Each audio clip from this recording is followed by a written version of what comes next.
സ്തോത്രം. എല്ലാം യേശുവിൻ അധികാരത്തിൽ തന്നെ. നമുക്ക് പാട്ടുകൾ പാടി ദൈവത്തെ നമുക്ക് ആരാധിക്കാം.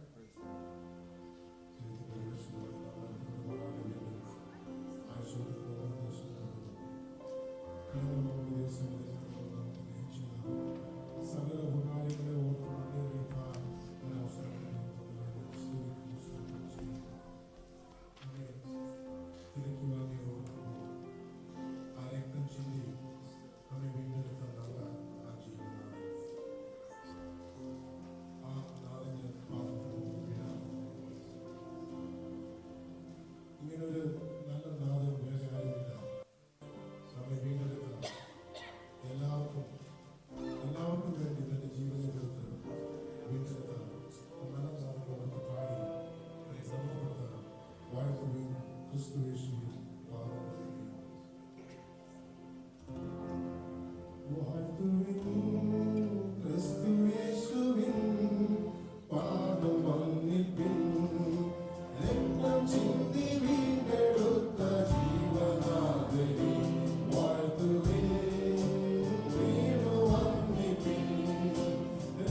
ദൈവസന്നിധിയിൽ പിന്നെയും ചേർത്തല്ലോ. ഹല്ലേലൂയ. പിന്നെയും ഹല്ലേലൂയ. നമുക്ക് എല്ലാവർക്കും ദൈവസന്നിധിയിൽ എഴുന്നേറ്റ് നിന്ന് അവനെ കരങ്ങളെ അടിച്ച് ഒരു പാട്ടുകൂടെ ചേർന്ന് പാടി ദൈവത്തെ സ്തുതിക്കാം. എല്ലാം അങ്ങേ മഹത്വത്തിനായി, എല്ലാം അങ്ങേ പ്രവേശിക്കായി എന്നുള്ള ഗാനം നമുക്ക് ചേർന്ന് പാടി കരങ്ങളെ അടിച്ച് ദൈവത്തെ വാഴ്ത്തി സ്തുതിക്കാം. ഹല്ലേലൂയ. എല്ലാം അങ്ങേ മഹത്വത്തിനായി, എല്ലാം അങ്ങേ പുകഴ്ചയ്ക്കുമായി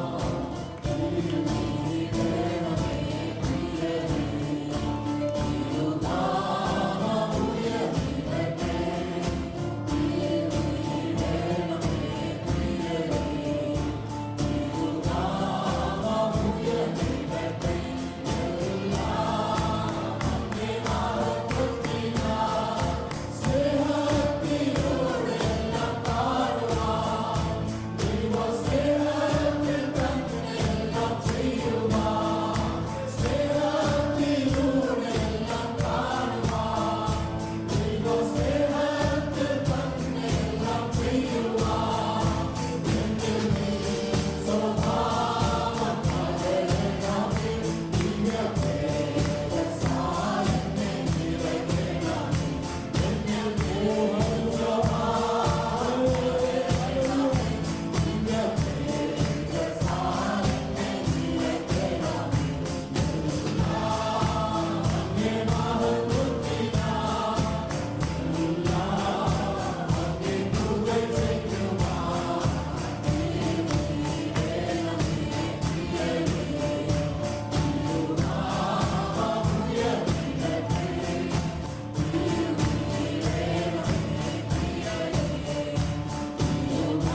ഞങ്ങളുടെ ജീവിതത്തിൽ ചെയ്യുന്ന സകല ഉപകാരങ്ങളും ഓർത്ത് നന്ദി അറിയിപ്പാൻ ഈ ഭൂമിയിൽ ഒരു അവസരങ്ങളാണ് ഞങ്ങളുടെ ജീവിതത്തിൽ ഉള്ളതായ അങ്ങയെ സ്തുതിക്കുന്നു, സ്തോത്രം ചെയ്യുന്നു. ഞങ്ങൾ കണ്ണൂരും മറിയും കോർക്കുന്നതോടെ അനടികളെ നീക്കപ്പെടുത്തുന്നതപ്പാ. ദൈവമേ, അടികളുടെ ദൈവങ്ങളുടെ സ്ഥലത്ത് കടന്നു വരുവാനോ അങ്ങയെ സ്തുതിപ്പാനെന്നെ ബോധപ്പെടുത്തുവാൻ യാതൊരു യോഗ്യതയില്ലാതിരുന്ന അടികളെ അങ്ങ് ദൈവമേ വിളിച്ചു വേർതിരിച്ചു അങ്ങയുടെ മക്കൾ പ്രിയ മക്കളുടെ സ്തുതിക്കാൻ അങ്ങയെ സ്തുതിക്കുന്നു. ഈ ഭാഗ്യം അടികളുടെ ജീവിതത്തിൽ തന്നല്ലാതെ സ്തുതിക്കുന്നു, സ്തോത്രം ചെയ്യുന്നു. ദൈവമേ, താരാധനകളെ പാടുവാനുള്ള സ്തുതിക്കുന്നു. നിങ്ങളുടെ വാക്യങ്ങളൊക്കെ അനുഗ്രഹമായി തീരുവാനിടയാകണമേ. സാക്ഷികളെ പാടികളുടെ ജീവിതത്തിൽ അനുഗ്രഹമായി തീരുവാനിടയാകണമേ ഓർത്ത് പ്രാർത്ഥിക്കുന്നു. കാര്യങ്ങൾ താഴ്ത്തുന്നു. അത് അടികളുടെ ജീവിതത്തിൽ അനുഗ്രഹമായി തീരുവാനിടയാകണമേ ഓർത്ത് പ്രാർത്ഥിക്കുന്നു. അപ്പൊ കടന്നു വന്ന എല്ലാവരെയും കാര്യങ്ങൾ താഴ്ത്തുന്ന കാര്യങ്ങൾ പ്രയാസത്തോട് കടന്നു വന്നിട്ടുണ്ടെങ്കിൽ അവർക്ക് തന്നെ സൗകര്യോടെ വീട്ടിലോട് കടന്നു പോകാൻ ഇടയാകണമേ ഓർത്ത് പ്രാർത്ഥന. അങ്ങനെ എല്ലാവരും ആവശ്യവും അവരുടെ കാര്യങ്ങൾ താഴ്ത്തുന്നു, സമർപ്പിക്കുന്നു.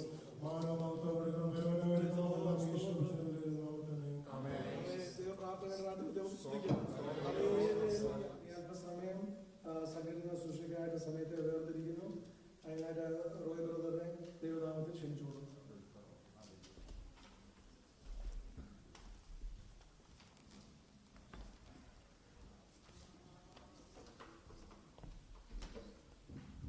Praise God. Thank the Lord, give us time to come for you. For today's psalm reading, let's all turn to Psalms 8 and read verse by verse.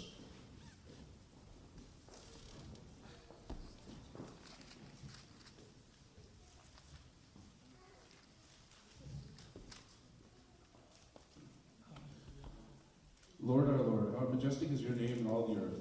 You have set your glory in the heavens.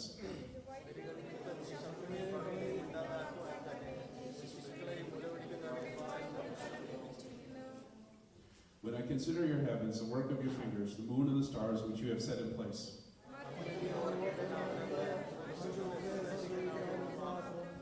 You have made them a little lower than the angels and crowned them with glory and honor.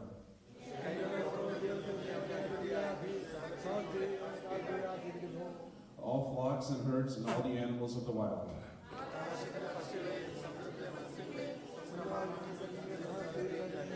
Let's read the last verse together.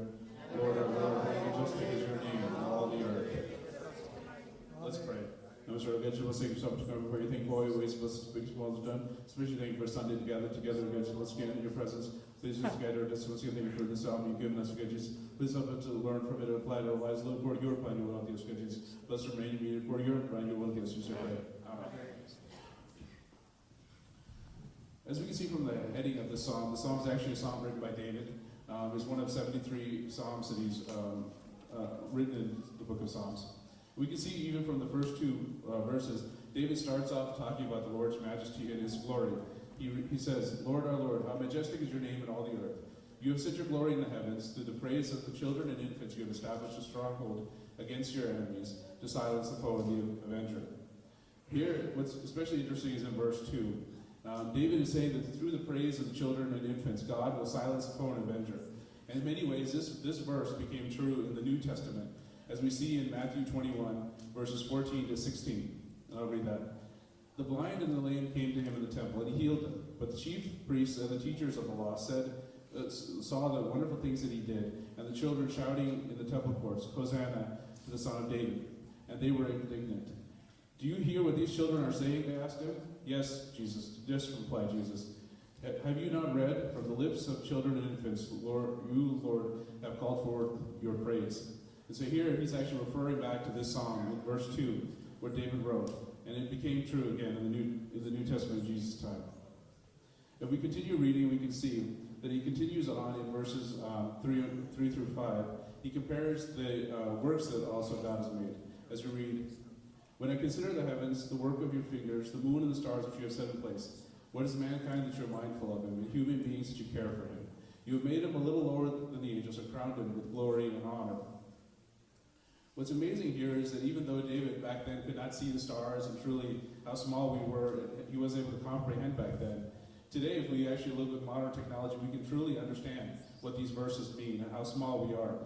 And I was thinking about these verses. I looked at the size of the different planets in the earth. And so I just have a graphic here. So if you see our Earth compared to other planets in our solar system, but then when you compare it to Jupiter and Saturn, you can see how small we are. And then when you go out a little bit further and compare us to the sun, you can see that little dot. That's us.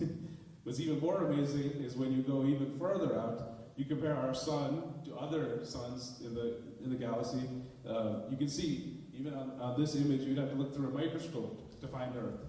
But truly, you can see how small we are in comparison to the grand universe that God has created.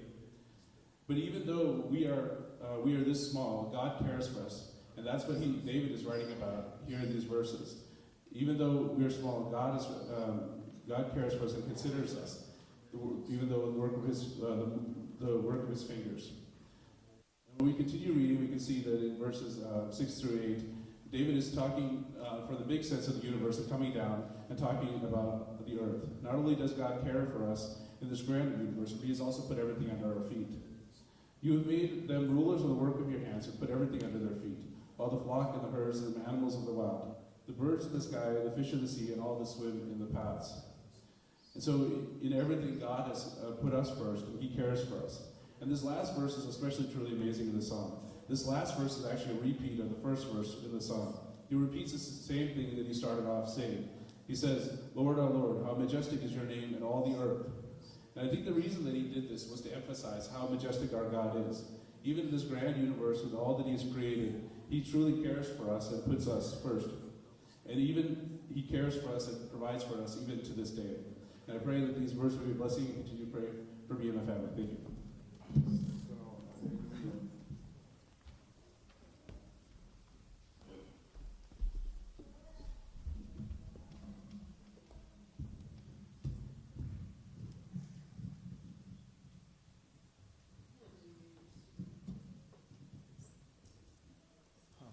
അനുഗ്രഹിക്കപ്പെട്ട ഒരു സങ്കീർത്തന കേൾക്കുവാൻ ദൈവം കൃപവെന്നും അത് ധാരാളമായിട്ട് അനുഗ്രഹിക്കട്ടെ. ഈ പിക്ചറൊക്കെ കാണിച്ച് പറഞ്ഞപ്പോൾ ഞാനൊരു കാര്യം ഓർത്തു. ഈ പ്രപഞ്ചമൊക്കെ നമ്മൾ ഓർക്കുമ്പോൾ എത്രയോ വലുതാണ്. ഈയിടെ നാസയിൽ നിന്ന് റിപ്പോർട്ട് വന്നിരിക്കുന്നത് ഈ പ്രപഞ്ചം ഇത് തന്നെയല്ല, അവർക്ക് അതിൻ്റെ ഒരു ചെറിയ ശതമാനം മാത്രമേ ഇതുവരെ കണ്ടുപിടിക്കാനായിട്ട് കഴിഞ്ഞിട്ടുള്ളൂ. അതിനപ്പുറമായിട്ട് ഗോളങ്ങളും ഗോളാതിഗോളങ്ങളും ഇഷ്ടംപോലുണ്ട്. അതിൻ്റെയൊക്കെ ഒരു വാക്കുകൊണ്ട് നിർമ്മിച്ച ദൈവം ഈ നമ്മളെ ഗുരുക്കളുമായിട്ടുള്ള ഓർക്കുവാൻ ദൈവം എത്രയോ വിശ്വസ്തരാണ്. പക്ഷേ നമ്മളെ ദൈവത്തെക്കാൾ അല്പം മാത്രം താഴ്ത്തി ദൂതന്മാരെക്കാട്ടിൽ അനുഗ്രഹമായിട്ടാണ് ദൈവം നമ്മളെ സൃഷ്ടിച്ചിരിക്കുന്നത്. നമ്മുടെ ഈ ലോകത്തിലെ ജീവിതം പറഞ്ഞാൽ വളരെ ചുരുക്കമായിട്ടുണ്ട്. ഈ ലോകത്തിലെ ജീവിതം നമുക്ക് നഷ്ടപ്പെട്ടു പോയാൽ ഇത് നമ്മൾ പറഞ്ഞിട്ട് കാര്യമില്ല. ദൈവം നമുക്ക് വെച്ചിരിക്കുന്ന ഓർത്ത് കഴിഞ്ഞാൽ നമ്മൾ എത്ര സ്തുതിച്ചാലും ദൈവത്തെ നമ്മൾ സ്തുതിച്ചാലും മതി വരികയില്ല. നമുക്ക് ആവശ്യങ്ങളുള്ളതെല്ലാം ഉണ്ട്. നമ്മൾ ആത്മാർത്ഥമായിട്ട് ദൈവത്തോട് ചോദിക്കാത്തത് കൊണ്ടാണ് ദൈവം നമുക്ക് ഇതൊന്നും തരാത്തത്. ദൈവം ഒരു കുഞ്ഞുങ്ങൾ അപ്പനോട് ചോദിക്കുമ്പോൾ ഒരു മാതാപിതാക്കളും പറയത്തില്ല ഇത് ഞാൻ തരികയില്ല. നമ്മൾ ആത്മാർത്ഥമായിട്ട് ചോദിക്കണം. ആരെങ്കിലും പ്രയാസങ്ങൾ, ദുഃഖങ്ങളോ, വേദന, സങ്കടം ഇതൊക്കെ നമ്മുടെ ജീവിതത്തിലുണ്ട്. എന്തുകൊണ്ടെന്ന് കഴിഞ്ഞാൽ ആദാം പാപം ചെയ്തു. ആ ചെയ്ത സമയത്ത് ഇതൊക്കെ നമുക്ക് വന്നു ഭവിച്ചു. പക്ഷേ കാൽവരിയുടെ യാഗത്താൽ നമുക്കിതൊക്കെ അനുഗ്രഹം പ്രാപിച്ച് ദൈവം വിടുതന്നു. അതിനായ ദൈവത്തെ സ്തുതിക്കാം. നമ്മൾ ചെറിയ കാര്യങ്ങൾക്ക് വേണ്ടി നമ്മൾ മുന്നിക്കൊണ്ടേ ഓടും. അതല്ല നമുക്ക് വേണ്ടി വാസ്തവമായിട്ട് ദിവസസേനയിൽ ഇരുന്ന് ദൈവത്തോട് പ്രാർത്ഥിക്കുക. ആവശ്യത്തിൻ്റെയും എത്ര വലിയ പ്രയാസമായിക്കോട്ടെ നമ്മൾ മനുഷ്യരിൽ ആശ്രയിക്കുന്നത്. എൻ്റെ ജീവിതത്തിൽ എൻ്റെ അനുഭവത്തിൽ ഞാൻ പറയുക, ഏതൊരു വിഷയം വന്നു കഴിഞ്ഞാലും ഞാൻ ലോകത്തിലല്ല ആശ്രയിക്കുന്നത്. ഇതുവരെ ഞാൻ ആശ്രയിച്ചിട്ടില്ല. ഞാൻ ചെയ്യുന്നൊരു കാര്യമല്ല. ദൈവസേനയിൽ എൻ്റെ ബെഡിൻ്റെ താഴെ മുട്ടുമടക്കി ദൈവത്തോട് ഞാൻ കരഞ്ഞ് ഞാൻ പ്രാർത്ഥിക്കും. ചിലപ്പോൾ അതൊക്കെ എന്നോട് ചോദിച്ചിട്ടുണ്ട്, ഇങ്ങനെ അന്ന് പ്രാർത്ഥിക്കുന്നത് അവിടെ പ്രാർത്ഥിക്കുന്ന ഒരു സ്റ്റൈൽ വേണം. ഞാൻ പറഞ്ഞു, ഞാൻ ദൈവത്തോട് പ്രാർത്ഥിക്കുമ്പോൾ എൻ്റെ ഹൃദയത്തിൽ ഞാൻ പ്രാർത്ഥിക്കും. അത് ദൈവം തരുന്നവർ പ്രാർത്ഥിക്കും. അന്നേരം പ്രാർത്ഥിച്ചു കഴിഞ്ഞാൽ അന്നേരം ഒഴിവുണ്ട്.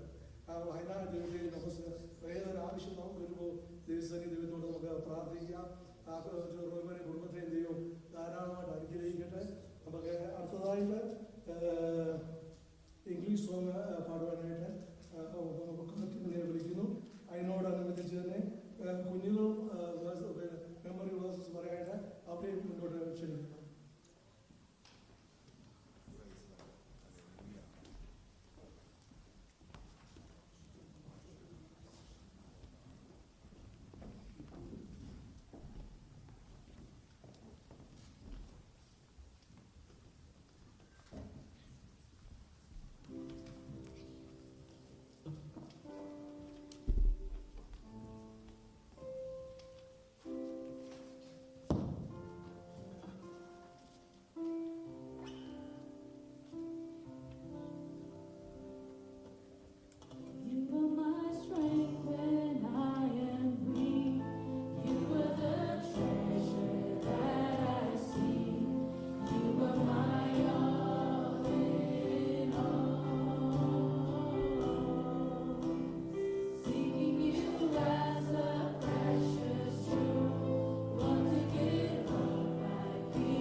instructions to obey.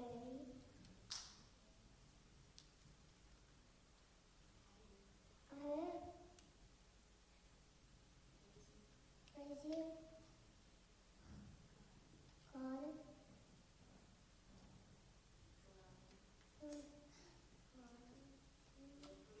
fearfully and wonderfully made. John 8:12 verses 1 to 2. Jesus replied, "For he is the light of the world, and in fact I will follow him. I will never walk in darkness, but have the light of life." Believe on the Lord Jesus Christ, and you will be saved. Acts 16:31. Colossians 3 verse 2. Set your minds on things above, not on earthly things. Psalms 37 verses 45. Delight yourself within the Lord, and he shall give the desire of your heart. Amen. If any of you lacks wisdom, you should ask God, who gives generously to all without finding fault, and it will be given to you. But when you ask, you must believe and not doubt, because the one who doubts is like a wave of the sea, blown and tossed by the wind. James 1 verses 5 and 6. The Lord is near to those who call upon him, in truth. He will fulfill the desire of those who fear in him, and hear their cry and save them. Psalms 145 verses 18 and 19. James 1 verses 19 to 21. My dear brothers and sisters, take note of this. Be quick to get wisdom, slow to speak, and slow to become angry, because human anger does not produce the righteousness that God desires. Therefore, get rid of all moral filth and evil that is so prevalent, and humbly accept the word that is printed in you, which is of you. Colossians chapter 3 verses 14 to 15. But above all these things, put on love, which is the bond of perfection. And let the peace of God rule in your hearts, to which also you are called in one body, and be thankful. Time from the Lord founded the earth. By understanding, he established the heaven. And by his knowledge, the depths were broken up, and the cloud dropped down the dew. Proverbs 3 verses 19 through 20. The wicked are overthrown and are no more, but the house of the righteous will stand. Better is the one who is slighted but has a servant, than he who honors himself and has a max bread. The righteous will have compassion to his animal, but the tender mercies of the wicked are cruel. Proverbs 12 verses 7 to 10. ഇനി അടുത്തതായിട്ട് മെസ്സേജിനായിട്ട് നമ്മൾ ഉപയോഗിച്ചാൽ ദൈവം ക്ഷണിച്ചു.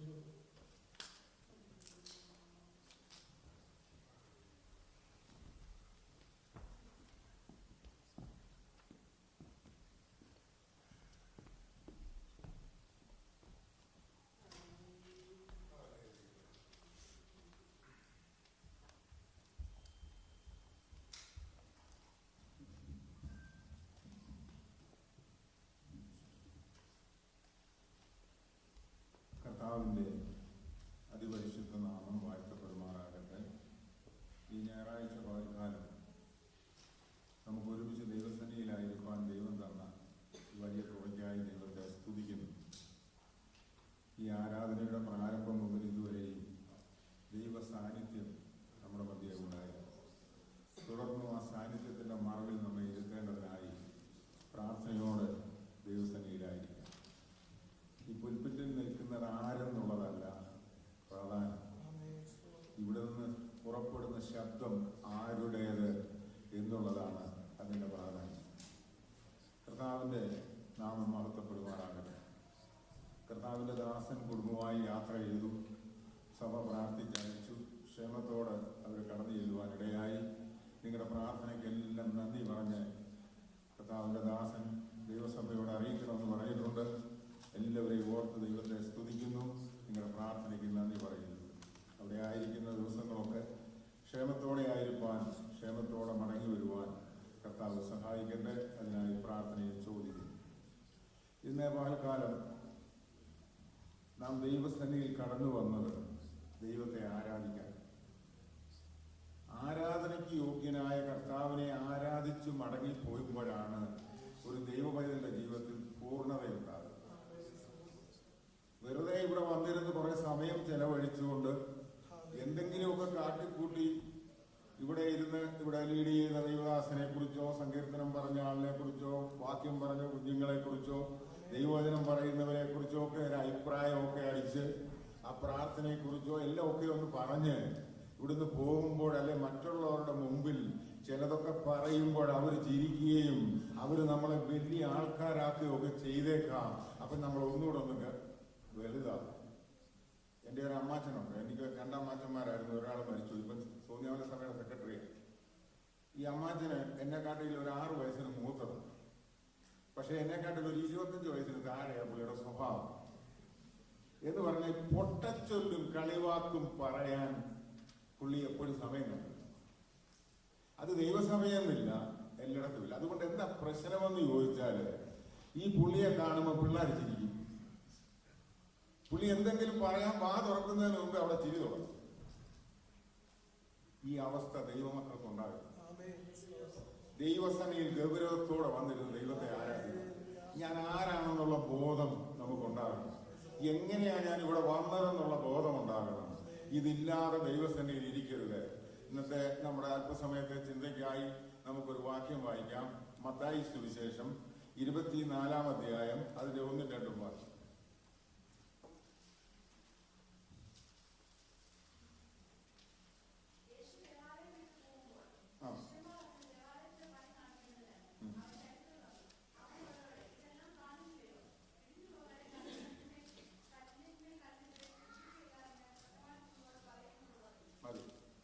യേശു ദേവാലയം വിട്ടു പോകുമ്പോൾ, അപ്പൊ അതുവരെ യേശു എവിടെയായിരുന്നു? ദേവാലയത്തിലായിരുന്നു. ദേവാലയം വിട്ടു പോകുമ്പോൾ ശിഷ്യന്മാര് യേശുവിനെ ദേവാലയത്തിന്റെ പണി ഒന്ന് കാണിച്ചിട്ട് ചോദിച്ചു, കർത്താവേ, ഈ ദേവാലയത്തിന്റെ പണിയൊക്കെ നീ കണ്ടോ? ഇതിന്റെ പ്രൗഢി നീ കണ്ടോ? ഇതെല്ലാം ഒന്ന് കണ്ടു. ഇതിനെക്കുറിച്ച് ഒരു അഭിപ്രായം പറയാം. കർത്താവ് ഒരു അഭിപ്രായം പറഞ്ഞു. ഇത് നീ കാണുന്നല്ലോ, നിങ്ങൾ കാണുന്നല്ലോ, ഇത് ഇടിഞ്ഞു പോകാതെ കല്ലിന്മേൽ കല്ല് ശേഷിക്കാത്ത കാലം വരാൻ പോകുന്നു. അതൊരു പ്രവചനമാണ്. ദൈവം ഒരു പ്രവചനം പറഞ്ഞു, അല്ലെ കർത്താവ് ഒരു പ്രവചനം പറഞ്ഞു. ഇടിഞ്ഞു പോകാതെ കല്ലിന്മേൽ കല്ല് ശേഷിക്കാത്ത കാലം വരും. ശിഷ്യന്മാർ അത് കേൾക്കാനല്ല കർത്താവിനോട് ചോദിച്ചത്. വാസ്തവത്തിൽ ശിഷ്യന്മാർ ചോദിച്ചത്, കർത്താവ് നല്ല കാര്യം ഈ ദേവാലയത്തെ കുറിച്ച് പറയും. ശലോമോൻ ആദ്യം പണിത ദേവാലയമാണ്. 7 വർഷം കൊണ്ടാണ് പണിത്. അതിന്റെ പണിയുടെ മാഹാത്മ്യത്തെ കുറിച്ച് രാജാക്കന്മാരുടെ പുസ്തകത്തിലും ശമൂവേലിന്റെ പുസ്തകത്തിലും ഒക്കെ പറയുന്നുണ്ട്. പണിത വസ്തുക്കള്, സ്വർണം, വെള്ളി, അതുപോലെ തന്നെ ഏറ്റവും വിലപ്പെട്ട മരങ്ങള്, മറ്റു വസ്തുക്കളെല്ലാം കൊണ്ട് പണിത ദേവാലയമാണ്. ആനക്കൊമ്പ്, അത് ഒരുപാട് വസ്തുക്കളുണ്ട്. അതിലേക്ക് ഞാൻ പോകുന്നില്ല. അത്രമാത്രം ഭംഗിയായി പണിത് പ്രൗഢിയോടെ ആയ ദേവാലയം നെബൂഖദ്നേസറിന്റെ കാലത്ത് തകർക്കപ്പെട്ടു. പക്ഷെ വീണ്ടും പുതുക്കി പണിതു. ഹെരോദാവിന്റെ കാലമായപ്പോൾ വളരെ പ്രൗഢിയോടെ നിൽക്കുകയാണ്.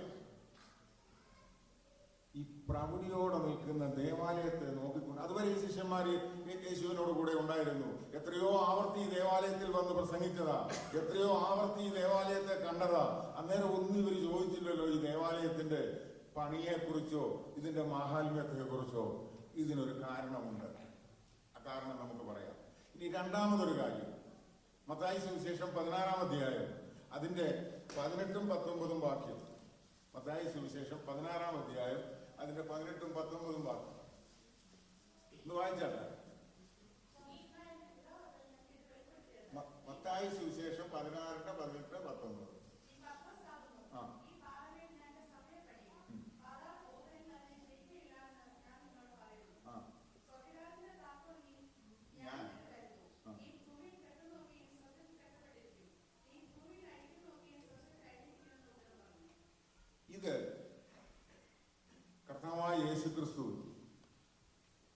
പ്രഖ്യാപിച്ച ഒരു പ്രഖ്യാപനം, ദൈവത്തിന്റെ ഒരു കൽപ്പന അല്ലെ ഒരു പ്രഖ്യാപനം.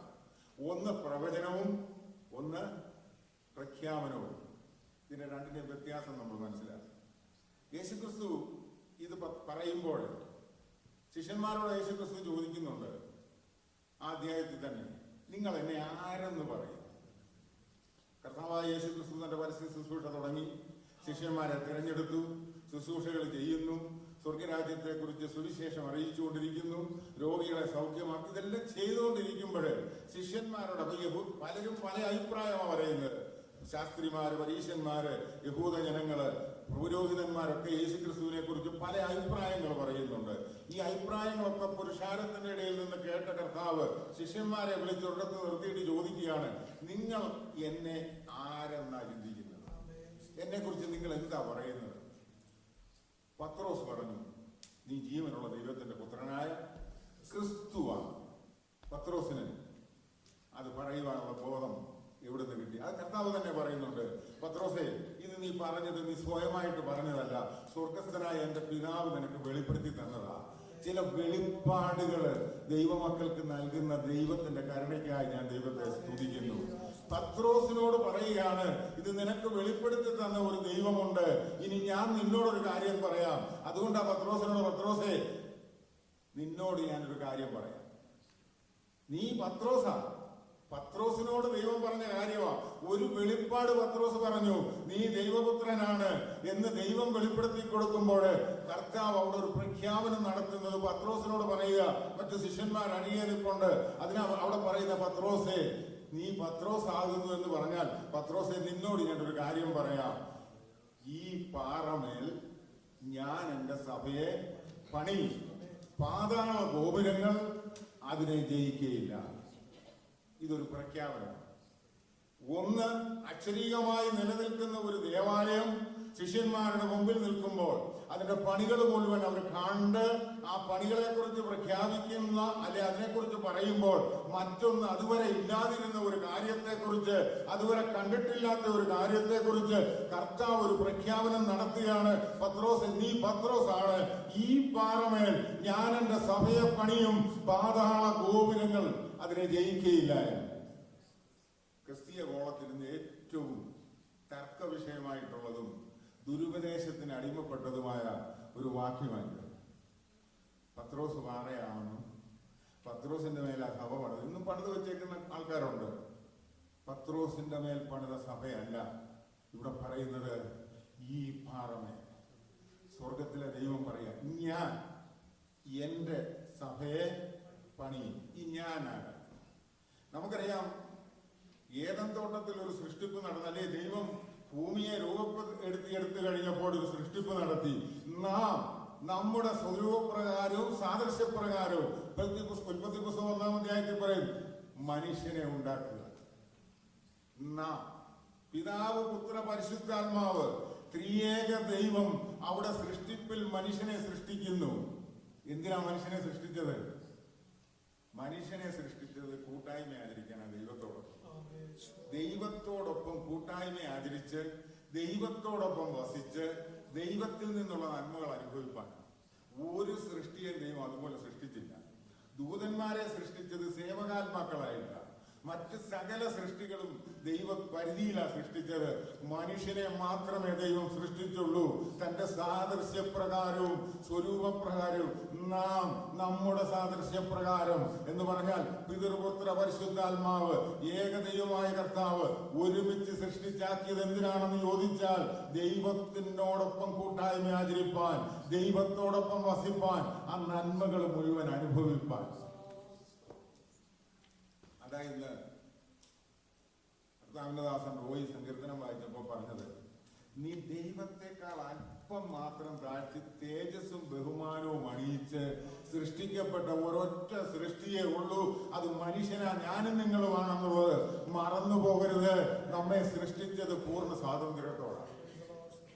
അതുകൊണ്ടാണ് പലപ്പോഴും നമുക്ക് ഈ അഹങ്കാര സ്വഭാവം ഉണ്ടാകുന്നത്. ദൈവം സ്വാതന്ത്ര്യം തന്നിരിക്കുക. ദൂതന് ഈ സ്വാതന്ത്ര്യമില്ല. അവനോട് എന്ത് പറയുന്നു അത് പോയി ചെയ്തേച്ച് അവൻ ആ ചെയ്ത കാര്യത്തിന് കഴിഞ്ഞ് മടങ്ങി വരണം. എന്നാൽ മനുഷ്യന് പൂർണ്ണ സ്വാതന്ത്ര്യം ദൈവം കൊടുത്തു. അതുകൊണ്ട് ഏതൻ തോട്ടത്തിലാക്കിയിട്ട് പറഞ്ഞത് എന്ത് ചെയ്യാനാണ്? എല്ലാം ഭക്ഷിച്ചു, ഇതെല്ലാം അടക്കി വാണു. പക്ഷെ ഒരു കാര്യം, ഈ തോട്ടത്തിന്റെ നടുക്ക് നിൽക്കുന്ന വൃക്ഷത്തിന്റെ ഫലം നിന്നെ തിന്നരുത്, തിന്നുന്ന നാളിൽ നീ മരിക്കും. തിന്നരുത്. ഇത് ദൈവത്തിന്റെ കൽപ്പനയാണ്. ഇത് കൽപ്പന അനുസരിക്കുവാനും ലംഘിക്കാനും നിനക്ക് സ്വാതന്ത്ര്യമാണ്. പക്ഷെ ഒരു കാര്യം, കൽപ്പന അനുസരിച്ചാൽ നീ ദൈവത്തോടൊപ്പം കൂട്ടായ്മ ആചരിക്കും. കൽപ്പന ലംഘിച്ചാൽ നീ മരിക്കും.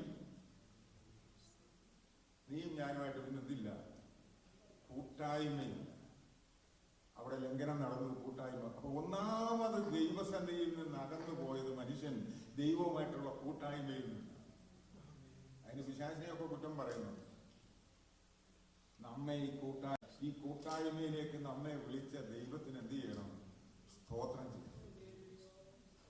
ഇവിടെ കർത്താവ് പറയുകയാണ്, ഞാൻ എൻ്റെ സഭയെ പണിയും, പാതാള ഗോപുരങ്ങൾ അതിനെ ജയിക്കും. പിതാവായ ദൈവത്തിന്റെ അവിടെ പുത്രനും പിതാവും പരിശുദ്ധാത്മാവും കൂടെ ചേർന്ന് ദൈവസന്നിധിയിൽ എടുക്കുന്ന ഒരു തീരുമാനത്തെയാണ് അവിടെ കർത്താവ് പ്രഖ്യാപിക്കുന്നത്. പിതാവ് ഞാനാകുന്നവൻ ഞാനാകുന്നു എന്ന് അരുളി ചെയ്ത ദൈവം മോശ പറയുക, നിന്റെ പേരെന്താ? ഞാൻ ചെന്ന് എങ്ങനെയാ അവരോട് പറയേണ്ടത്? അവിടെ പറയുന്നു, ഞാനാകുന്നവൻ ഞാനാകുന്നു. ആ ദൈവം പറയുകയാണ്, ക്രിസ്തുവാകുന്ന പാറമേൽ ഞാൻ എന്റെ സഭയെ പണിയും. അതിനായി ക്രിസ്തുവിനെ ഈ ലോകത്തിലേക്ക് അയച്ചത്, എന്റെ പുത്രൻ ഈ ലോകത്തിലേക്ക് വന്നത് അതിനാ.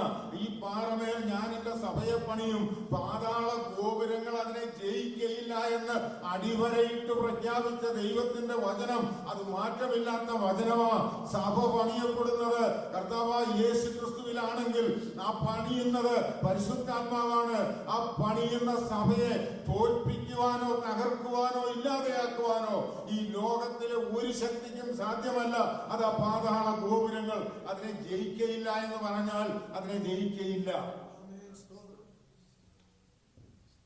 ഈ സഭയുടെ അംഗങ്ങളായി തീരുവാൻ ദൈവം നമുക്ക് തന്ന ഭാഗ്യത്തെ ഓർത്ത് ദൈവത്തിന് എത്ര നന്ദി പറയറ്റിയാലും മതിയാകത്തില്ല.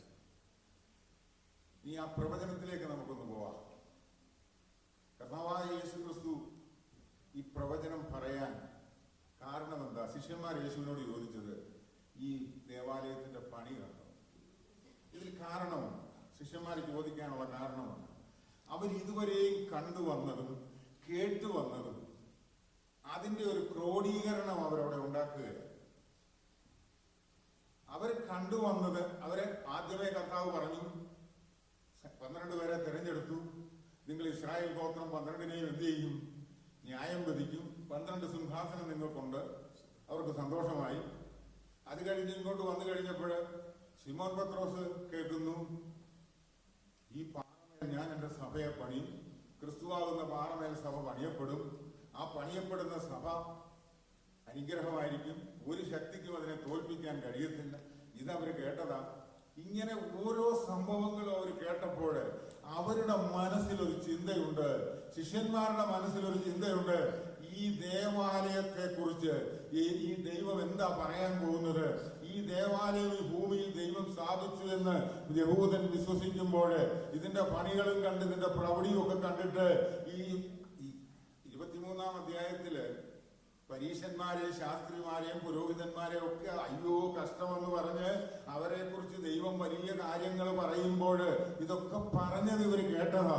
ഇതെല്ലാം കേട്ട് കഴിഞ്ഞപ്പോൾ ഇവർക്ക് മനസ്സിലായി, ചിലതിനെ ദൈവം മാറ്റാൻ പോവുക, ചിലതിനെ ദൈവം മാറ്റിയിട്ട് ഈ ദേവാലയത്തിൽ ഇരുത്താൻ ചിലരെ തിരഞ്ഞെടുക്കാൻ പോവുക.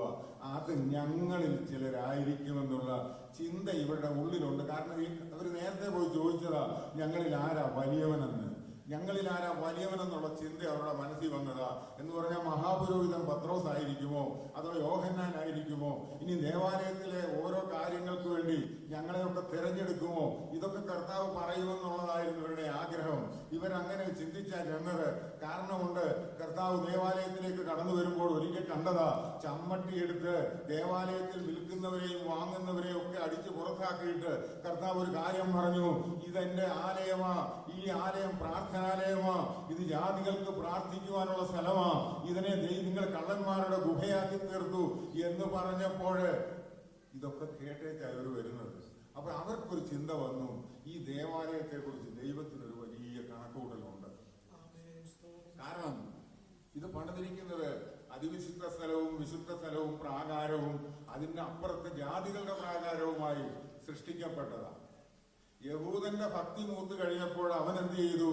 ജാതികളെ ഏരിയയിലോട്ട് അടുപ്പിക്കത്തില്ല. ജാതികൾ വന്നിരുന്ന് പ്രാർത്ഥിക്കേണ്ട സ്ഥലത്താണ് യഹൂദൻ ആടിനെയും മാടിനെയും കച്ചവടം ചെയ്ത് യാഗവസ്തുവാണെന്ന് പറഞ്ഞ് അവിടെ കൊണ്ടുവച്ചിരിക്കുന്നത്. ജാതികൾക്ക് ആ ഏരിയയിലോട്ട് പോലും വരാൻ കഴിയാത്ത നിലയിലാക്കിയതാ. അതാ പരീശന്റെ പ്രാർത്ഥന ശ്രദ്ധിച്ചാൽ നമുക്കറിയാം. പരീശനും ചുങ്കക്കാരനും പോയിരുന്ന് പ്രാർത്ഥിക്കുക. ചുങ്കക്കാരനല്ലേ പുറം ജാതിക്കാരൻ വെളിയിലിരുന്ന് പ്രാർത്ഥിക്കുന്ന പ്രാർത്ഥന പുറം പ്രാകാരത്തിൽ കൂടെ കടന്നു വരുന്ന പരീശൻ കേട്ടിട്ടാ വരുന്നത്. അവന്റെ പ്രാർത്ഥന കേട്ടിട്ട് വന്നിട്ട് അവൻ പ്രാകാരത്തിൽ വന്നിരുന്നു കൊണ്ട് അവൻ പ്രാർത്ഥിക്കുക. അവനെ പോലെയല്ല ഞാനെന്ന് പറഞ്ഞ് പ്രാർത്ഥിക്കുന്ന പ്രാർത്ഥനയൊക്കെ പരീശന്മാരുടെയും ഈ ചുങ്കക്കാരുടെയും ഇതൊക്കെ ഇവര് കേട്ടതാ. അപ്പൊ ഈ ആലയത്തെ കുറിച്ചൊരു പ്രത്യേകത ദൈവത്തിനുണ്ട്. ദൈവം അതെന്താ ചെയ്യാൻ പോകുന്നതെന്നുള്ളത് അറിയാൻ വേണ്ടി അവർ ചോദിച്ചത്. പക്ഷെ കർത്താവ് പറഞ്ഞത് എന്താണെന്നറിയാമോ? ഈ ആലയം ഇല്ലാതെയാകാൻ പോവുക. ഇതില്ലാതെയാകാൻ പോകുന്നത് കല്ലിന്മേൽ കല്ല് ശേഷിക്കാതെ ഇത് മുഴുവനും ഇടിച്ചു കളയുന്ന ഒരു ദിവസമുണ്ട്. കല്ലിന്മേൽ കല്ല് ശേഷിക്കാതെ. നമുക്കറിയാം ഇത്ര ബലവത്തായി പണിത ഒരാലയം കല്ലിന്മേൽ കല്ല് ശേഷിക്കാതെ ഓരോന്നും എടുത്തു മാറ്റണമെങ്കിൽ ഇത് തകർക്കപ്പെടുകയല്ല, ഇത് ബോംബ് വെച്ച് നശിപ്പിക്കുകയല്ല, ഇത് പീരങ്കി കൊണ്ടിടിച്ചു കളയുകയല്ല. കല്ലിന്മേൽ കല്ല് ശേഷിക്കാതെ ഇത് തകർന്നു പോകും. ഇതൊരു പ്രവചനമാണ്. അന്നത് സംഭവിച്ചില്ല. കർത്താവായ യേശുക്രിസ്തുവിന്റെ കാലത്ത് അത് സംഭവിച്ചില്ല. യേശുക്രിസ്തുവിന്റെ കാലത്ത് അതൊന്നും സംഭവിച്ചില്ല. എന്നാൽ ഈ പ്രവചന നിവൃത്തി സംഭവിച്ചു. AD 70 ആയപ്പോൾ, AD 70 ശേഷം വെസ്പേഷ്യൻ എന്ന് പറയുന്ന റോമൻ ചക്രവർത്തി ഭരിക്കുന്ന കാലത്ത് യഹൂദന്മാർ എന്നും അവർ സ്വതന്ത്രരായി ജീവിക്കാൻ ഇഷ്ടപ്പെടുന്നവർ. റോമൻ ഗവൺമെന്റ് ആണ് ഭരിക്കുന്നത്. പക്ഷെ അവർ യെരുശലേം മുഴുവൻ അടച്ചിട്ടിട്ട് അവർ റോമൻ ഗവൺമെന്റിനോട് മത്സരിച്ച് അവർ ഈ യെരുശലേം മുഴുവൻ അടച്ച് അവർ ഭദ്രമാക്കിയിട്ട് അതിനുള്ളിലായിരിക്കുക. റോമൻ ഗവൺമെന്റിന് കപ്പം കൊടുക്കുകയോ അവർ പറയുന്നത് അനുസരിക്കുകയോ ചെയ്യത്തില്ല. അങ്ങനെ ഇരിക്കുന്ന സമയത്ത് വെസ്പേഷ്യൻ ഒരു കൽപ്പന പുറപ്പെടുവിച്ചു. ഈ യെരുശലേം പിടിച്ചെടുക്കണം, യഹൂദന്മാരെ നശിപ്പിക്കണം. അതിന് അദ്ദേഹം വന്നില്ല. അദ്ദേഹത്തിന്റെ മൂത്ത മകൻ ടൈറ്റസ് അല്ലെ തീത്തോസ് എന്ന് പറയുന്ന കൈസറിനെ അയച്ചു. അവൻ അടുത്ത ക്രീഡാവകാശിയാണ്. അവനോട് പറഞ്ഞു, നീ പട്ടാളവുമായി പോയി യെരുശലേം നിർമൂലമാക്കണം. യഹൂദന്മാരെ നശിപ്പിച്ചാൽ മാത്രം പോരാ, യെരുശലേം മുഴുവനും നിർമൂലമാക്കണം. അവരുടെ വീടുകൾ നശിപ്പിച്ചു കളയണം, അവരുടെ ആലയം ഇല്ലാതെയാക്കണം, മുഴുവനും നിർമൂലമാക്കണം. തീത്തോസ് തന്റെ സൈന്യവുമായി AD 70 ശേഷം യെരുശലേമിലേക്ക് കടന്നു വന്നിട്ട് ഈ സൈന്യം യെരുശലേമിനെ വളഞ്ഞിരിക്കുക. കോട്ട തുറക്കുന്നില്ല. തുറക്കാൻ ഇവർ പറഞ്ഞിട്ട് ഇത് തുറക്കാതിരിക്കുക. ലക്ഷക്കണക്കിന് ആൾക്കാരുണ്ട്. ദിവസങ്ങൾ കഴിഞ്ഞു, മാസങ്ങൾ കഴിഞ്ഞു, ആഹാരമില്ല, യാതൊന്നുമില്ല. പട്ടിണിക്കോലങ്ങളായി തീർന്നു. ഒരു വിഭാഗം ജനങ്ങൾ മരിച്ചുകൊണ്ടിരിക്കുന്നു. അങ്ങനെ ഇരിക്കുന്ന അവസ്ഥയില് ഈ ടൈറ്റസ് അല്ലെങ്കിൽ ഈ തീത്തോസ് തന്റെ പട്ടാളത്തിന് ഓർഡർ കൊടുത്തു, ഇടിച്ച് അകത്ത് കയറുവാൻ. അവരിടിച്ച് അകത്ത് കയറി അവർ കണ്ടവരെയെല്ലാം കൊന്നൊടുക്കാൻ തുടങ്ങി. കണ്ട സകല യഹൂദന്മാരെയും കുഞ്ഞുകുട്ടികളെ ആബാലവൃത്തം സകലത്തെയും കൊന്നൊടുക്കി. ഏതാണ്ട് 70 ലക്ഷം പേരെ കൊന്നൊടുക്കുവാൻ ഇടയായി തീർന്നു. കുതിരയുടെ കടിവാളോളം എന്ന് പറഞ്ഞാൽ ആ ഓടകളിലൂടെ ഒഴുകുന്ന രക്തം ഒരു കുതിര കടന്നുപോയാൽ അതിന്റെ കഴുത്തിന് തട്ടത്തക്ക നിലയിൽ അതുപോലെ രക്തം യെരുശലേം തെരുവീതികളിൽ കൂടെ ഒഴുകുവാൻ തുടങ്ങി. അങ്ങനെ വളരെയധികം ഭീതിജനകമായ ഒരു അവസ്ഥ ചരിത്രം പറയുന്നത്. അന്നത്തെ സൈന്യാധിപൻ വിളിച്ചു പറഞ്ഞ ഒരു കാര്യമുണ്ട്, ദൈവമേ എനിക്കിതിൽ പങ്കില്ല, ഇവര് തന്നെ ചെയ്ത പ്രവൃത്തിയുടെ ഫലമാണിതെന്ന് അദ്ദേഹം വിളിച്ചു പറയുവാനിടയായി തീർന്നു. അതിന് കാരണമുണ്ട്. അങ്ങനെ 70 ലക്ഷം പേരെ കൊന്നൊടുക്കി, 11 ലക്ഷം പേരെ അടിമകളായി കൊണ്ടുപോയി. കുറച്ചുപേര് മലകളിലേക്ക് ഓടിപ്പോയി രക്ഷപ്രാപിപ്പാൻ. അവരവിടെ പോയിട്ട് എന്ത് ചെയ്തെന്നറിയാമോ? അവർക്കറിയാം ഇനി വിടുതലില്ലെന്ന് അവർ ആത്മഹത്യ ചെയ്യുവാൻ ഇടയായി തീർന്നു. കുറച്ചുപേരെ അവർ സ്വതന്ത്രരായി വിട്ടു. ഇങ്ങനെ യഹൂദന്മാർ യെരുശലേമിൽ നിന്ന് പൂർണ്ണമായി ചിതറിപ്പോയി. അത് മാത്രമല്ല, ഈ ദേവാലയത്തിന്റെ ഓരോ കല്ലുകളും ഓരോ പട്ടാളക്കാരനും ഇളക്കി. ഓർഡർ അങ്ങനെയാ. കാരണം എന്താണെന്നറിയാമോ?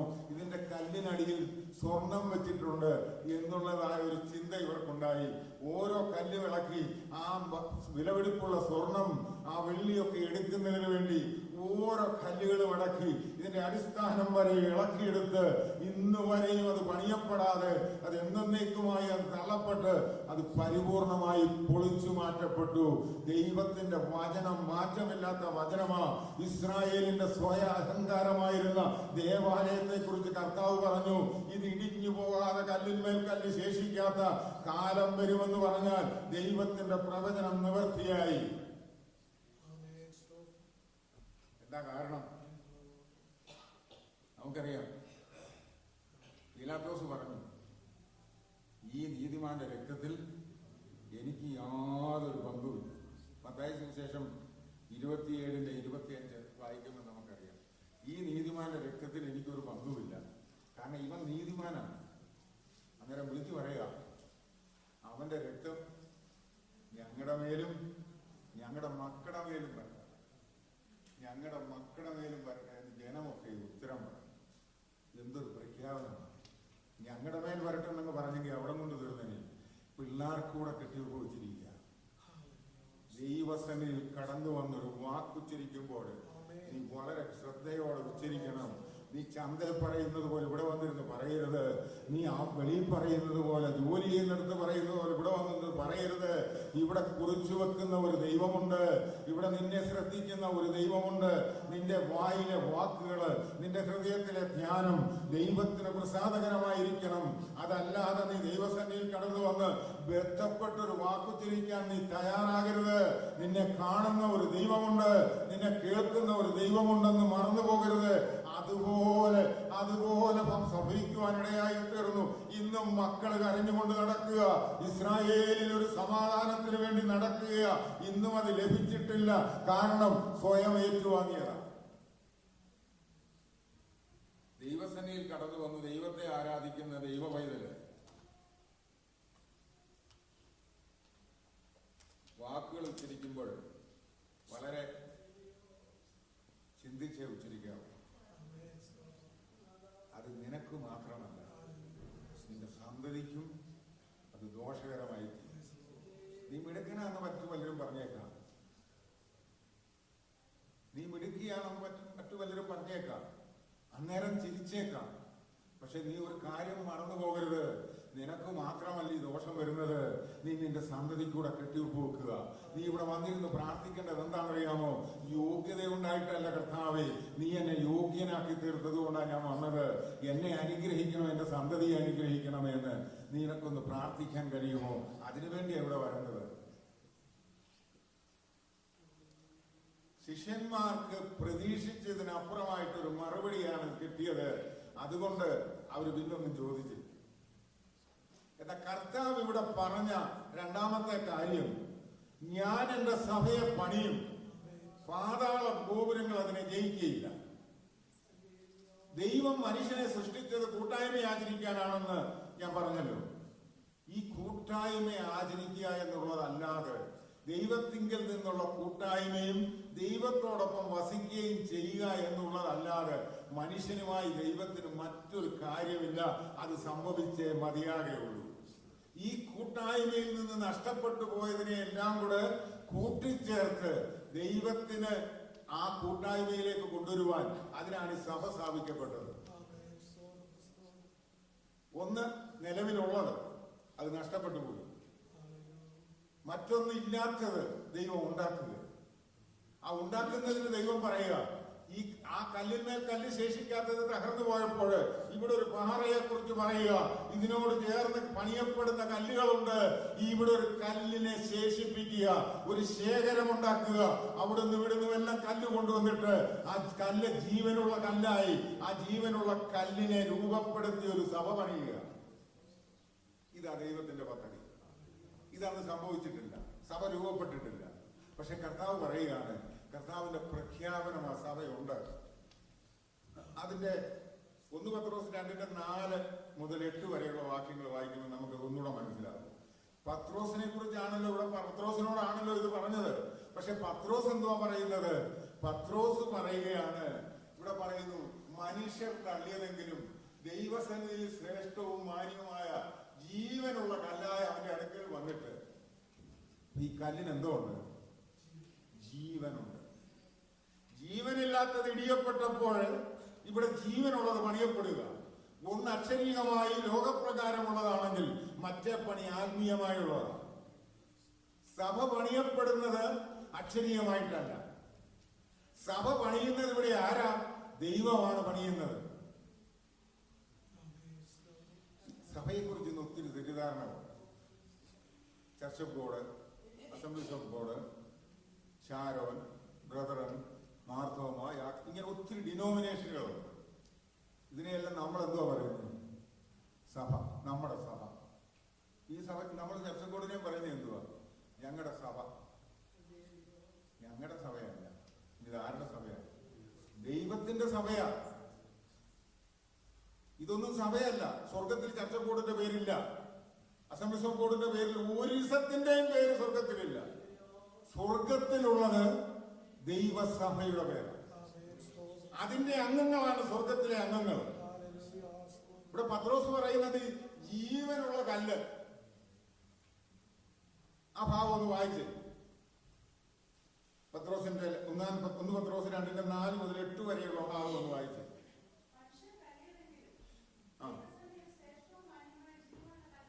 ഒന്നാമത്തെ ഭാഗം എന്ന് പറയുന്നത് ശ്രേഷ്ഠവും മാന്യവുമായ ജീവനുള്ള കല്ല് ക്രിസ്തു. പിന്നെ അവന്റെ അടുക്കൽ വന്നിട്ട് നിങ്ങളും ജീവനുള്ള കല്ലുകളായി തീരണം. അപ്പൊ ഇപ്പൊ എന്തുവാ ഇല്ലാത്തത്? ജീവനില്ല. അപ്പൊ നിങ്ങൾ എങ്ങനെയുള്ള കല്ലായി തീരണം? ഈ ജീവനുള്ള കല്ലിന്റെ അടുക്കൽ വന്നിട്ട് നിങ്ങളും ജീവനുള്ള കല്ലുകളായി തീരണം. അടുത്ത ഭാവം.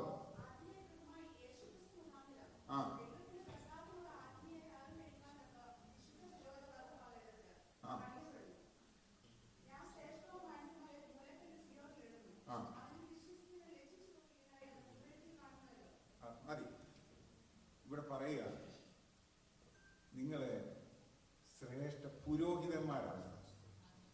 ജീവനില്ലാതെ കിടന്ന് നിന്നെ കൊണ്ടുവന്ന് ഈ ജീവനുള്ള കല്ലിനോട് ചേർത്ത് പണിയുമ്പോൾ മാന്യവും ശ്രേഷ്ഠവുമായ പുരോഹിത വർഗമാക്കി തീർക്കുക. ആ പൗരോഹിത്യ പദവി, ആ രാജകീയ പൗരോഹിത്യ പദവി ഓരോ കല്ലിന്മേലും പകർന്നുകൊണ്ട് പറയുക, നിങ്ങളെ ഞാൻ ജീവനുള്ള കല്ലുകളാക്കി ചേർത്ത് പണിയാൻ പോകുക. ഈ കല്ലിന്റെ പ്രത്യേകത എന്ന് പറഞ്ഞാൽ ഒരിക്കൽ ജീവനില്ലാതെ കിടന്ന കല്ല. ഇതിന് ജീവനുണ്ട്. ജീവൻ പ്രാപിച്ച് ദൈവസന്നിധിയിൽ ദൈവം തിരഞ്ഞെടുത്ത് കൊണ്ടുവന്നാക്കിയിരിക്കുന്ന കല്ലുകളാണ്. നാം ഇവിടെ ഇരിക്കുന്ന ആരും കുറഞ്ഞവരല്ല. ഇവിടെ ഇരിക്കുന്ന ഒരു വ്യക്തി പോലും ഇതിന് പുറത്തുള്ളവരല്ല. ദൈവം തിരഞ്ഞെടുത്തു കൊണ്ടുവന്ന ജീവനുള്ള കല്ലുകളാണ് നാം ഓരോരുത്തരും. ഈ കല്ല് തിരഞ്ഞെടുത്തത് ദൈവമാണ്. ദൈവം തിരഞ്ഞെടുത്തു കൊണ്ടുവന്ന ജീവനുള്ള കല്ലുകളെ ചേർത്ത് അതാ സഭ എന്ന് പറയുന്നത്. അല്ല ഡിനോമിനേഷൻ അല്ല സഭ. നമ്മൾ കൂടി വന്ന് നമ്മൾ തീരുമാനിക്കുന്നതല്ല സഭയുടെ നിയമം. നമ്മൾ എഴുതി വെച്ച നിയമങ്ങളല്ല സഭയുടെ നിയമം. സഭയുടെ നിയമം ഈ 66 പുസ്തകങ്ങളിൽ എന്ത് പറഞ്ഞിരിക്കുന്നു അതിനപ്പുറത്തൊരു നിയമം സഭയിലില്ല. മനുഷ്യൻ എഴുതി വെച്ചിട്ട് മനുഷ്യൻ വായിക്കുന്നതല്ല നിയമം എന്ന് പറയുന്നത്. ഈ പുസ്തകത്തിലുള്ള വചനമാ നിയമം. അതുകൊണ്ടാണ് പറഞ്ഞത്, ഞാനാണ് സഭയെ പണിയുന്നത്. അത് പണിയുന്നത് എന്റെ പുത്രനായ ക്രിസ്തുവിലൂടെയാണ്. ആ സഭയെ രൂപാന്തരപ്പെടുത്തിയെടുക്കുന്നത് പരിശുദ്ധാത്മാവാണ്. ആ പണി പൂർത്തിയാകുമ്പോഴും എന്റെ കൃപ അതിന്മേലുണ്ട്. അത് ഞാനാണ് പണിയുന്നത്. മറ്റൊരാൾക്ക് അതിന്മേൽ അവകാശമില്ല.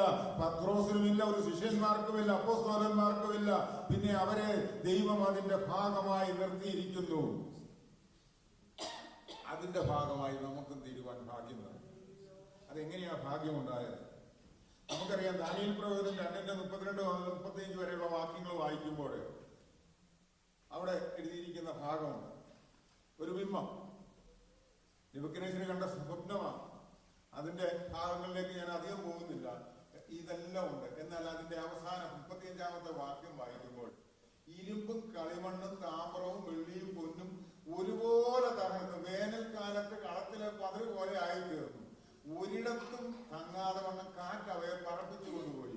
ബിംബത്തെ അടിച്ച കല്ലൊരു മഹാപർവ്വതമായി തീർന്നു ഭൂമിയിലൊക്കെ നിറഞ്ഞു. അപ്പൊ അതിന്റെ മുകളിലത്തെ വാക്യം പറയുന്നു, കൈ തൊടാതെ പറഞ്ഞു കാണിക്കുന്നതിന് വേണ്ടി എല്ലാ പ്രതാപവും ഉണ്ടായിരുന്ന സമയത്തായി സ്വപ്നം വരുന്നത്.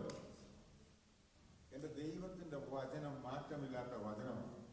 നിങ്ങൾ വിചാരിക്കരുത് കാലങ്ങൾ മാറുന്നതനുസരിച്ച് അല്ലെ ഈ ലോകത്തിലെ ഉയർച്ച അനുസരിച്ച് ഈ വചനത്തെ മാറ്റാമെന്ന് ആരും ചിന്തിക്കരുത്. നെബൂഖദ്നേസർ കണ്ട സ്വപ്നം ഒരു ജാതീയ രാജാവിനെ കൊണ്ട് ദൈവം അത് വെളിപ്പെടുത്തി, ദാനിയേൽ അത് വെളിപ്പെടുത്തി കൊടുത്തെങ്കിൽ നമുക്കറിയാം ആ ഭരണങ്ങൾ മുഴുവൻ ഇന്ന് തകർന്നു പോകുവാൻ ഇടയായി തീർന്നു. സ്വർണത്തിന്റെ ഭരണമായ നെബൂഖദ്നേസറിന്റെ ഭരണം തീർന്നു. ഇരുമ്പും കളിമണ്ണും കൊണ്ടുള്ളതായ ഭരണം ഇന്ന് നിലനിന്ന് ജീവിക്കുമ്പോൾ ഇതിനൊരവസാനം വരുന്നു. ഈ ജനാധിപത്യമൊക്കെ തകർന്നു പോകും. ഈ ലോകത്തിലെ സകല ഭരണങ്ങളും തകർന്നു പോകും. കൈതൊടാതെ പറഞ്ഞു വരുന്ന ഒരു കല്ല് സ്വർഗത്തിൽ നിന്ന് ഇറങ്ങി വരുവാൻ പോകുന്നു. ആ കല്ല് ഇറങ്ങി വരുമ്പോൾ ഈ ലോകത്തിലെ എത്ര ശക്തിമത്തായ രാജ്യങ്ങളായാലും എത്ര കോടി സൈന്യമുണ്ടെങ്കിലും ഏതെല്ലാം ആയുധങ്ങളുണ്ടെങ്കിലും ആറ്റം ബോംബിന്റെ ശക്തി കൂടുതലാണെങ്കിലും ഈ കല്ലിറങ്ങി വരുമ്പോൾ പിതാവ് തന്റെ പുത്രനെ രാജ്യത്വം അണിയിച്ചുകൊണ്ട് ഭൂമിയിലേക്ക് ഇറക്കി വിടുമ്പോൾ രാജാതിരാജാവായ ദൈവം ഇവിടെ വരുമ്പോൾ എല്ലാ മുഴങ്കാലും അവന്റെ മുമ്പിൽ മടങ്ങും. എല്ലാ നാവും യേശുവിന്റെ നാമത്തെ ഏറ്റുപറഞ്ഞുകൊണ്ട് അവന്റെ മുമ്പിൽ കുമ്പിടുന്ന ഒരു ദിവസം വരുന്നുണ്ട്. സകലത്തെയും ധൂളിപ്പിക്കുന്ന ദൈവത്തിന്റെ ശക്തി അത് സംഭവിക്കാൻ പോവുകയാണ്. ഇതുവരെയുള്ളത് സംഭവിച്ചെങ്കിൽ ഇത് എന്ത് ചെയ്യാൻ പോവുക? സംഭവിക്കാൻ പോവുകയാണ്. ഇതായി കല്ലിന്റെ പ്രത്യേകത എന്ന് പറയുന്നത്. യേശുക്രിസ്തുവിൽ വിശ്വസിക്കാത്ത ഒരു വ്യക്തിക്കും ദൈവരാജ്യത്തിൽ പ്രവേശിപ്പാൻ കഴിയത്തില്ല. അവനെ കൈക്കൊണ്ട് അവന്റെ നാമത്തിൽ വിശ്വസിക്കുന്ന ഏവർക്കും ദൈവ മക്കളാകുവാനുള്ള അവകാശം തന്നിരിക്കുന്നത് ദൈവമാണ്. അപ്പൊ കർത്താവായ യേശുക്രിസ്തുവിൽ അല്ലാതെ ഒരു വിശ്വാസമില്ല. ഇനി ആരെ വിശ്വസിച്ച് ഏതെല്ലാം നിയമം ഉണ്ടാക്കിയാലും ഇവിടെ കിടക്കുകയുള്ളൂ. ഇവിടത്തെ പണി ഇവിടെ കൊണ്ട് തീരുകയാണ്. 1 കൊരിന്ത്യർ 3:11 ഒന്ന് വായിക്കുമ്പോൾ നമുക്കറിയാം, യേശുക്രിസ്തു എന്ന ഇട്ടിരിക്കുന്ന അടിസ്ഥാനമല്ലാതെ മറ്റൊന്നിടാൻ ആർക്കും കഴിയത്തില്ല. യേശുക്രിസ്തു എന്ന ഇട്ടിരിക്കുന്ന അടിസ്ഥാനമല്ലാതെ മറ്റൊന്നിടുവാൻ ആർക്കും കഴിയത്തില്ല. ഓ, എത്ര മഹത്തായ ഒരു വചനമാണ് ഇവിടെ എഴുതിയിരിക്കുന്നത്. പൗലോസ്, നീ എത്ര കഴിവുള്ളതാണ്, നിനക്ക് എത്ര വിദ്യാഭ്യാസമുണ്ട്, ഏത് പദവിയിലിരിക്കുന്നവനാണ്. ഈ സഭയുടെ അടിസ്ഥാനമിട്ടത് ദൈവമാണ്. സഭയെ തൊടുവാൻ നിനക്ക് കഴിയത്തില്ല. ഈ സഭയുടെ മേൽ നിനക്ക് ഒന്നും ചെയ്യാൻ കഴിയത്തില്ല. നിന്നെ വെല്ലുവിളിച്ചുകൊണ്ട് ദൈവത്തിന്റെ പരിശുദ്ധാത്മാവ് പറയുകയാണ്, നീ എന്ത് ചെയ്താലും ഈ സഭയ്ക്കൊരു കേടുവരത്തില്ല. ഈ സഭ പണിതത് ദൈവമാ, ഈ സഭ പണിയുന്നത് പരിശുദ്ധാത്മാവാ. ഇത് കർത്താവ് കൽപ്പിച്ചിരിക്കുക. പാതാള ഗോപുരങ്ങൾ അതിനെ ജയിക്കയില്ല. നമുക്കറിയാം, എത്രയോ രാജാക്കന്മാർ, എത്രയോ ചക്രവർത്തിമാര് ഇതിനെ ഇല്ലായ്മ ചെയ്യുവാൻ നോക്കി, ഇതിനെ നശിപ്പിക്കാൻ നോക്കി, ഈ വചനമില്ലായ്മ ചെയ്യുവാൻ നോക്കി. അവരൊക്കെ മൺമറഞ്ഞിന്ന് ഈ മണ്ണില് ഒടുങ്ങിയപ്പോൾ ഇന്നും ഇത് ഉയർത്തിപ്പിടിച്ചുകൊണ്ട് ഞാനും നിങ്ങളും ഇത് പറയുന്ന കാരണം എന്താണെന്നറിയാമോ? ഇത് ദൈവം സഭ പണിയുന്ന സഭയാ. ഇതിനെ തകർക്കാൻ ആർക്കും സാധ്യമല്ല. പാതാള ഗോപുരങ്ങൾ അതിനെ ജയിക്കുകയില്ല. അന്ധകാര ശക്തിക്ക് നമ്മുടെ മേൽ അധികാരമില്ലെന്നതിന്റെ അർത്ഥം. ഈ സഭയുടെ ഭാഗമാണോ ഞാനും നിങ്ങളും? നമ്മെ പരാജയപ്പെടുത്തുവാൻ ഈ ലോകത്തിൽ ഒരു ശക്തിക്കും കഴിയത്തില്ല. വചനമാ ഞാൻ പറയുന്നത്. ഇവിടെ ഇരിക്കുന്ന ദൈവ പൈതലെ, നമുക്ക് വലിപ്പച്ചെറുപ്പമൊന്നും. കാരണം ഈ ജീവനുള്ള കല്ലുകളെ എല്ലാം ദൈവം എന്തോ ആക്കിയെന്നാ പറഞ്ഞേ? പുരോഹിത വർഗമാക്കി. പുരോഹിതന്റെ ജോലി എന്തുവാ? മഹാപുരോഹിതനായ കർത്താവ് പുരോഹിതനെ വർഗത്തെ തിരഞ്ഞെടുത്തപ്പോ പുരോഹിതന്റെ ജോലി എന്തുവാ? യാഗമർപ്പിക്കുക. വിശുദ്ധ സ്ഥലത്തോട് കയറി നിൽക്കുക, യാഗമർപ്പിക്കുക. കാളയും ആടിനെയും പശുവിനെയും കൊണ്ടുവന്ന് യാഗമർപ്പിക്കാൻ കർത്താവ് പറഞ്ഞില്ല. പിന്നെ എന്തോ ഏത് യാഗം അർപ്പിക്കേണ്ടത്?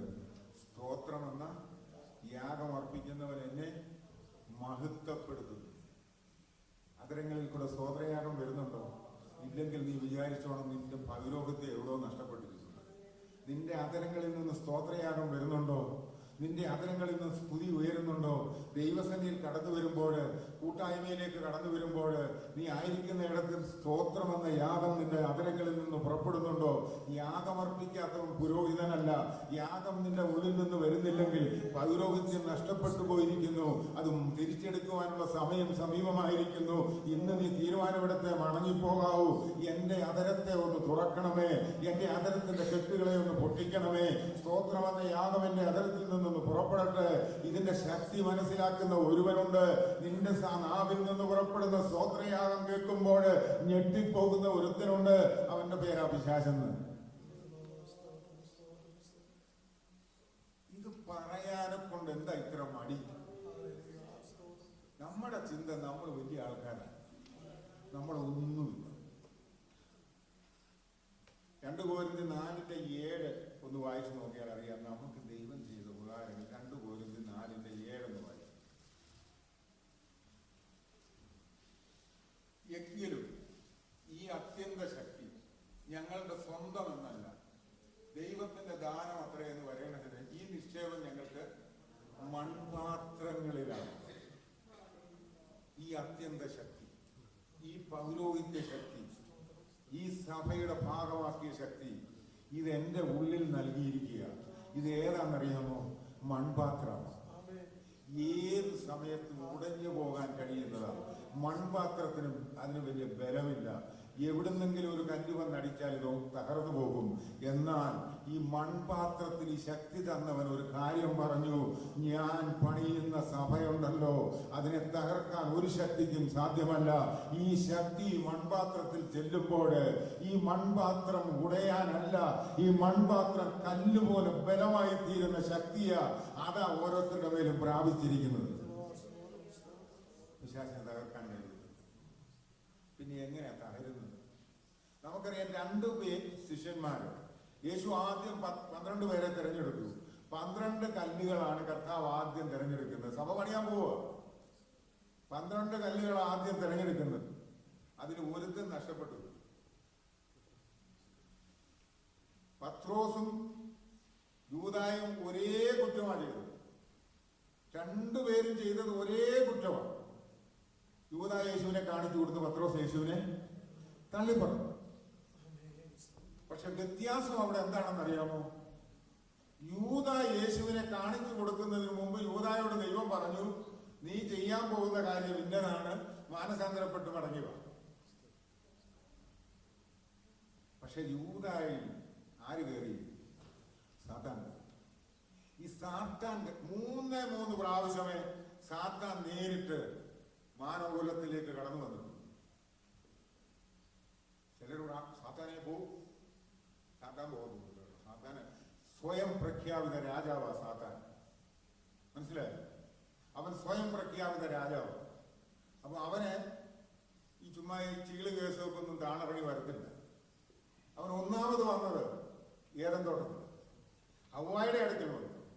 പാമ്പിന്റെ രൂപമെടുത്ത് വന്ന് ആദ്യത്തെ, കാരണം അവന് മനസ്സിലായി ഇതെന്റെ അനുയായികളെ വിട്ടാൽ ഈ കാര്യം നടക്കത്തില്ല. ഇവന്മാർ ഇത് എവിടെങ്കിലും ഒരു തെറ്റ് പറ്റിയാൽ ഇത് പിന്നെ അതോടെ തീർന്നു. അവൻ നേരിട്ട് വന്നു. 2ാമത് അവൻ വന്നത് കർത്താവായ യേശുക്രിസ്തു ഉപവസിച്ച് പ്രാർത്ഥിച്ച് ആ മരുഭൂമിയിലായിരിക്കുമ്പോൾ അവൻ നേരിട്ട് വന്നു. എന്തിനാ വന്നതെന്നറിയാമോ? മനുഷ്യ ശരീരത്തിലായിരിക്കുന്ന ദൈവത്തോട് അവനറിയാം യേശുക്രിസ്തു ദൈവപുത്രനാണെന്നൊക്കെ അവനറിയാം. പക്ഷെ ഈ ശരീരം ഏതാണെന്നറിയാമോ? അവൻ പണ്ട് തകർത്ത ശരീരം. തേജസ്സുള്ളതായ ശരീരത്തെ അവൻ തേജസ് ഇല്ലാത്തതാക്കി തീർത്തു. കൂട്ടായ്മ ആചരിക്കാൻ വിളിക്കപ്പെട്ടവനെ കൂട്ടായ്മയിൽ നിന്ന് മാറ്റി. അത് അനുസരിച്ച് അവനൊന്ന് വന്നൊരു കാര്യം അവൻ മറ്റുള്ളവരെ വിട്ടില്ല. അവൻ നേരിട്ട് വന്ന് നോക്കി വല്ലതും നടക്കുമോ എന്ന്. യേശുവിന്റെ അടുക്കൽ വന്നപ്പോൾ അവനൊന്നും നടന്നെടുക്കുവാൻ സാധിച്ചില്ല. അവനവിടെ പരാജയപ്പെട്ട് മടങ്ങിപ്പോയി. പിന്നെ കർത്താവിന്റെ അടുത്തോട്ട് വന്നില്ല. പിന്നീട് അവൻ വരുന്നത് യൂദായിൽ. അവിടെ എഴുതിയിരിക്കുന്നത് യൂദായിൽ എന്തോ ആര് കയറിയെന്നാണ്? സാത്താൻ കയറി. ബാക്കിയെല്ലാം അവൻ അവന്റെ ദൂതന്മാരെ കൊണ്ടാണ് ചെയ്യുന്നത്. കാരണം ഇവൻ ദൈവസന്നിധി ചെല്ലും. അവിടെ ചെന്നിട്ട് തന്റെ മക്കൾക്കെതിരെ ഇവൻ ദൈവത്തോട് സംസാരിക്കും. നമുക്കെതിരെ എല്ലാം അവൻ സംസാരിക്കും. കാരണം നമ്മൾ ചെയ്യുന്ന തെറ്റ് നമ്മൾ അറിഞ്ഞില്ലേ പോലും അവന്റെ ദൂതനുണ്ട്. അവർ കുറിച്ച് വെച്ച് ഇത് റിപ്പോർട്ട് കൊടുക്കുക. ഈ റിപ്പോർട്ടുമായിട്ട് അതുകൊണ്ടാണ് നമുക്കറിയാം യോബിന്റെ സകല കാര്യങ്ങളും അറിയാവുന്നവൻ അവിടെ ചെന്ന് പറഞ്ഞ് ഒരൊറ്റ കാര്യമേ പറഞ്ഞുള്ളൂ, നിന്റെ വേലിയ അവനെ സൂക്ഷിക്കുന്നു. പത്രോസിന്റെ അടുത്തും വന്നു, കർത്താവിനോട് ചോദിച്ചു ഒന്ന് പാറ്റണം. കർത്താവിനറിയാം ഇവനെ പാറ്റിയാൽ പിന്നെ ഇവനുണ്ടാകത്തില്ല. തോമാച്ചായ, ദൈവത്തിന് നമ്മെ അറിയാം, നമ്മെ ഏൽപ്പിച്ചു കൊടുക്കത്തില്ല. കാരണം ഒരിക്കൽ വെളുമ്പറപ്പിൽ എറിയപ്പെട്ട് കിടന്ന കല്ല അവിടുന്ന് എടുത്തുകൊണ്ടുവന്ന് ജീവനുള്ള കല്ലാക്കി തീർത്തെങ്കിൽ സാത്താന് പാറ്റാൻ നിന്നെ ഏൽപ്പിച്ചു കൊടുക്കത്തില്ല. നിന്റെ ഉള്ള അവസ്ഥ അറിയുന്ന ദൈവമാ, നിന്നെ ഏൽപ്പിച്ചു കൊടുക്കത്തില്ല. പിന്നെ പത്രോസിന് എന്താ പരാജയം പറ്റിയത്? ഈ ജൂദായിക്ക് പറ്റിയ പരാജയം ഈ 30 വെള്ളിക്കാശാണ്. കാരണം 300 കണ്ടു, അന്ന് കിട്ടിയില്ല. അതിന്റെ പരിഹാരം 30 കണ്ടു, സാത്താന് കയറാനുള്ള അവസരം കൊടുത്തു. കർത്താവ് മുന്നമേ പറഞ്ഞു, നിനക്ക് അയ്യോ കഷ്ടമാ. പക്ഷെ ഇവന് മാനസാന്തരം ഉണ്ടായില്ല. ഇവൻ ചെന്ന് പറഞ്ഞത് ആരോടാ? കുമ്പസരിക്കാനാണ് പോയത്. കുമ്പസാരക്കൂട്ടിലേക്ക് ചെന്ന് പറഞ്ഞു, ഞാൻ നീതിമാനിയെ കാണിച്ചു. അത് ഞങ്ങൾക്ക് തന്നെ. അവസാനം ഇവന്റെ അവസ്ഥ എന്തുവായിരുന്നു? കെട്ടിയാന്നിയത്. പ്രവൃത്തി 1-ാം അധ്യായത്തിൽ പറയുന്നു, അവന്റെ കൂടലെല്ലാം തെറിച്ചു പോയി. നല്ലൊരു കയറ് പോലും വാങ്ങിക്കാൻ അവൻ അറിയത്തില്ലായിരുന്നു. ആ അവസ്ഥയിൽ അവൻ ആയിത്തീർന്നു. എന്നാൽ പത്രോസിനോട് ദൈവം പറഞ്ഞു, നീ എന്നെ തള്ളിപ്പറഞ്ഞു. എന്തിനാ തള്ളിപ്പറഞ്ഞു? അടി പേടിച്ചാ തള്ളിപ്പറഞ്ഞത്. പത്രോസിന് മറ്റൊരു ലക്ഷ്യവുമില്ലായിരുന്നു. പത്രോസിന് സ്ഥാനം വേണ്ട, മാനം വേണ്ട, മറ്റൊന്നും വേണ്ട. അടി പേടിച്ച് യഹൂദന്മാരെന്നെ കൊല്ലരുത്, എന്നെ അടിക്കരുത്. യേശുവിനെ അടിക്കുന്ന അടി പത്രോസ് കണ്ടതാ. യേശുവിനെ എന്റെ തലയിൽ മുൾക്കടിയിലും വെച്ചത് അവൻ കണ്ടതാ. ഇതുപോലെ അവർ എന്നെ പിടിച്ച് ചെയ്യുമല്ലോ എന്ന് പറഞ്ഞ ആ വേദന കൊണ്ടാണ് അവൻ പറഞ്ഞത്. അവന്റെ ശരീരത്തെ കുറിച്ചുള്ള ചിന്ത കൊണ്ടാണ് പറഞ്ഞത്, ഈ യേശുവിനെ ഞാൻ അറിയുന്നില്ല. എന്നാൽ ഇത് കഴിഞ്ഞപ്പോഴവർ യേശു അവനെ ഒന്ന് നോക്കി. ആ നോട്ടം കണ്ടപ്പോൾ പത്രോസിന് ഒരു കാര്യം മനസ്സിലായി. ഈ ദൈവം പറഞ്ഞ ഒരു കാര്യമുണ്ട്, ഞാൻ എന്റെ സഭയെ പണിയും. ആ സഭയെ പണിയുന്ന സഭ അത് പാതാള ഗോപുരങ്ങൾ ജയിക്കുന്ന സഭയല്ല. പത്രോസേ, ഞാൻ നിന്നോടാണ് ഇത് പറഞ്ഞത്. സഭ പണിയാൻ പോവുക, അതിന്റെ ഒരു ഭാഗമായി നീ തീരേണ്ടവനാ. നീ എന്താണ് ചെയ്തതെന്ന് പറഞ്ഞ യേശുവിന്റെ ആ നോട്ടത്തിൽ അവന് മനസ്സിലായി. അവൻ നെഞ്ചത്തടിച്ച് കരയുവാൻ തുടങ്ങി. അവൻ പൊട്ടിക്കരഞ്ഞേറ്റു പറയുവാൻ തുടങ്ങി. അവന്റെ കരച്ചിൽ സ്വർഗത്തിലെ ദൈവം കേട്ടു. ആ പത്രോസിനെയാണ് ദൈവം ഉപയോഗിച്ചത്. ഇതാ വ്യത്യാസം. ഈ രണ്ടു കൂട്ടരും ഇന്നും പെന്തക്കോസ്തുകാരുടെ ഇടയിലുണ്ട്. കുറവുകൾ വരാത്തവരാരും, തെറ്റുകുറ്റങ്ങൾ നമ്മുടെ ജീവിതത്തിൽ ഇല്ല എന്ന് നമ്മൾ ആരും നീതിമാന്മാരാണ്. കാരണം ഈ ജഡത്തിലാണ് വസിക്കുന്നത് കൊണ്ട് ജഡത്തിൻ്റെതായ അശുദ്ധികൾ പലപ്പോഴും നമ്മുടെ ജീവിതത്തിലുണ്ട്. വലിയ നീതിമാനൊന്നും ആരും ചമഞ്ഞിരിക്കേണ്ട. കാരണം നമുക്ക് അബദ്ധങ്ങൾ പറ്റാം. എന്നാൽ ഒരു കാര്യം മറന്നു പോകരുത്, കൃപ. ആ കൃപയാണ് എന്നെ നിങ്ങളെ നിർത്തിയിരിക്കുന്നത്. ആ കൃപയാണ് നമ്മളെ തകരാതെ നിർത്തിയിരിക്കുന്നത്, എന്റെ കഴിവ് കൊണ്ടല്ല. നമുക്ക് അപ്പോസ്തല പ്രവൃത്തിയുടെ പുസ്തകം 2:47 വായിച്ചാല് നമുക്ക് അവിടെ മനസ്സിലാക്കാൻ കഴിയും ഈ സഭ എങ്ങനെയാ പണിയപ്പെടുന്നത്. അതൊന്ന് വായിക്കാം ആ ഭാവം. അപ്പോസ്തല പ്രവൃത്തി 2:47 അല്ല, അപ്പോസ്തല പ്രവൃത്തി 2:47 വായിച്ചു. അതിന്റെ അവസാന ഭാഗം വായിക്കണം. കർത്താവ് രക്ഷിക്കപ്പെടുന്നവരെ ദിനം പ്രതി സഭയോട് ചേർത്തുകൊണ്ടിരുന്നു. ഇംഗ്ലീഷിലും ആ ഭാഗം ഒന്ന് വായിച്ചേ സഹോദരി.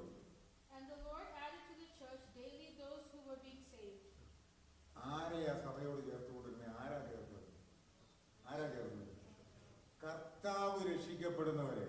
അപ്പൊ രക്ഷിക്കപ്പെടുന്നവരെ സഭയോട് ചേർക്കുന്നത് റോയി അല്ല, ഇവിടെ മറ്റാരുമല്ല, ഇവിടുത്തെ പാസ്റ്റർ അല്ല. പിന്നെ ഈ സഭയോട് ചേർക്കുന്നത് ആരാ? കർത്താവ് ചേർക്കണം. ഇവിടെ വേണമെന്നുണ്ടെങ്കിൽ നമുക്ക് ആരുടെ പേര് വേണമെങ്കിലും എഴുതി വെക്കാം. സ്നാനപ്പെട്ടാലും ഇല്ലേലും, കർത്തൃമേശ എടുത്താലും ഇല്ലേലും, എന്തെല്ലാം നിയമലംഘനം നടത്തിയാലും ഇവിടെ പേരെഴുതി വെക്കാം. ആ പേര് എവിടെ എഴുതുന്നെന്ന് അറിയാമോ? ദൈവം മണ്ണിൽ എഴുതി വെക്കും. ഇവിടെ ഉള്ളൂ. ഇവിടുത്തെ പുസ്തകം ഇവിടെ തീരുക. പക്ഷേ കർത്താവ് രക്ഷിക്കപ്പെടുന്നവരെ സഭയോട് ചേർക്കും. അപ്പൊ സഭയിൽ ആളെ ചേർക്കേണ്ടത് ആരാണ്? കർത്താവ്. പിന്നെ നമ്മുടെ ജോലി എന്തുവാണ്? പ്രവൃത്തി 1:8 വായിച്ചേ. പ്രവൃത്തി 1:8. എന്നാൽ പരിശുദ്ധാത്മാവ് നിങ്ങളുടെ മേൽ വരുമ്പോൾ നിങ്ങൾ ശക്തി ലഭിച്ചിട്ട് യെരൂശലേമിലും യഹൂദയിലും ശമര്യയിലും ഭൂമിയുടെ അറ്റത്തോളം എന്റെ സാക്ഷികളാകും. ഈ സാക്ഷ്യം വഹിച്ചു കൊണ്ടുപോയിട്ട് അവിടെയും ഇവിടെയും കിടക്കുന്ന കല്ലുകളെ കൊണ്ടുവന്ന് കർത്താവിന്റെ മുമ്പിൽ വെച്ചിട്ട് കർത്താവ് ഇതിനെ പണിയുക. കർത്താവ് ഇതിനെ ചേർക്കേണ്ടത്. കർത്താവ് അറിയാതെ ഒരു പണിയും നടക്കത്തില്ല. സ്വർഗരാജ്യത്തിൽ പോകണമെങ്കിൽ കർത്താവ് അറിയാം, സഭ അറിഞ്ഞാലൊക്കത്തില്ല. അതുകൊണ്ടാണ് വാര്യാവലത്തു നിന്നൊരു കല്ല് കർത്താവ് എടുത്തു കൊണ്ടുവന്ന് ഇവിടെ നെന്മറി നട്ടത്. അത് വെറുതെയല്ല, നിങ്ങൾ നിസ്സാരമായിട്ട് കാണരുത്. വാര്യാവലത്ത് നിന്നാൽ ദൈവത്തിന് അനുഗ്രഹിക്കാൻ കഴിയത്തില്ലയോ? തീർച്ചയായിട്ടും കഴിയും. ഈ ഭൂമിയിലെ ഏത് നന്മയും തരാൻ ദൈവത്തിന് കഴിയും. ഇവിടെ കൊണ്ടുവന്നത് നന്മ അനുഭവിക്കാനാണ്, അല്ലെ ഇവിടെ വന്നതുകൊണ്ടാണ് ഞാൻ, അതൊന്നും അല്ല. ദൈവത്തിന് മുൻനിയമമുണ്ട്. വാര്യാവലത്ത് കിടക്കുന്ന ഒരു കല്ലിനെ കൊണ്ടുവന്ന് ഈ ഡെൻവറിൽ നട്ടിട്ട് പറയുകയാണ്, നീ എന്റെ സാക്ഷിയാകണം, ഭൂലോകമെങ്ങും എന്റെ സാക്ഷികളെ ഞാൻ നിയമിച്ചിട്ടുണ്ട്, ഇവിടെ നീ സാക്ഷ്യം വഹിക്കണം. അതിന്റെ തുടക്കമാണ്. നീ സാക്ഷ്യം വഹിക്കുമ്പോൾ അനേക കല്ലുകൾ നിന്നോട് ചേർന്ന് വരും. ആ വരുന്നതിനെയൊക്കെ സ്വർഗത്തിലെ ദൈവം സഭയോട് ചേർക്കും. അതാ സഭയെന്ന് പറയുന്നത്. ഇത് നിസ്സാരമല്ല. ഞാനിന്ന് അതുകൊണ്ടൊന്നുമല്ല. ദൈവത്തിനൊരു മുൻനിശ്ചയമുണ്ടായിരുന്നു. ഇവിടെ ചില കാര്യങ്ങൾ, IT ജോലി നീ വലിയ മിടുക്കനായതുകൊണ്ടൊന്നും വന്നതല്ല. എത്രയോ പേര് നമ്മളെ കണ്ട് മിടുക്കന്മാരുണ്ടായിരുന്നു. ഇവിടെ നമ്മെ കൊണ്ടൊന്നാക്കിയിരിക്കുന്നത് ഇവിടെ ചില പണികൾ നടത്തുവാൻ. ദൈവത്തിന് ചില കല്ലുകളെ വേണം. ആ കല്ലുകളെ തിരഞ്ഞെടുക്കുവാൻ, ആ കല്ലുകളെ ഭൂലോകത്തിന്റെ അറ്റം വരെയും പോയി ചിലതിനെ തിരഞ്ഞെടുത്ത് കൊണ്ടുവന്ന് ദൈവസന്നിധിയിൽ കൊടുക്കുവാൻ, ദൈവത്തിന് പണിയുന്നതിന് വേണ്ടി ആ പണിയെ രൂപപ്പെടുത്തി കൊടുക്കുവാൻ, ആ ഒരു പരിപാടി മാത്രമേ എന്തോ ഉള്ളൂ, നമ്മക്കുള്ളൂ. ഈ ദൈവത്തിന്റെ വചനം അനുസരിക്കുന്നവനെ, അല്ലെ ദൈവം പറയുന്ന അനുസരിക്കുന്നവനെ ദൈവം അനുഗ്രഹിക്കുന്ന കണ്ടേക്ക് അസൂയപ്പെട്ടിട്ട് ഒരു കാര്യമില്ല. മനസ്സിലായി? ഇതിന് ഒരു കാര്യവുമില്ലെന്ന്. നിന്റെ അസൂയ നീ ഉരുകിച്ചാകുകയല്ലാതെ ഒരു പ്രയോജനമില്ല. കാരണം അനുഗ്രഹിക്കുന്നത് ആരാണ്? ദൈവമാണ്. എന്തിനാ അനുഗ്രഹിച്ചത്? ദൈവത്തെ അനുസരിച്ചതുകൊണ്ട്. നീ ഒന്ന് അനുസരിച്ചേ, നീ ദൈവം പറയുന്നതെന്ന് അനുസരിച്ചേ. ദൈവം നിന്നെ അനുഗ്രഹിക്കും, നിന്റെ തലമുറയെ അനുഗ്രഹിക്കും. ഈ ഭൂമിയിൽ ഒത്തിരി ശിഷ്യന്മാർക്ക് എപ്പോഴും ആഗ്രഹം എന്തുവായിരുന്നു അറിയാമോ? ഈ ഭൂമിയിൽ എന്തൊക്കെ കിട്ടുമെന്നുള്ളതാണ്. ഞങ്ങൾക്ക് സ്ഥാനം കിട്ടുമോ, മാനം കിട്ടുമോ, ഞങ്ങൾക്ക് എന്തൊക്കെ കിട്ടുമെന്നുള്ളതായിരുന്നു ശിഷ്യന്മാരുടെ ആ ചിന്ത. ഇവിടെ 1 Corinthians 3:16 ഒന്ന് വായിക്കാമോ?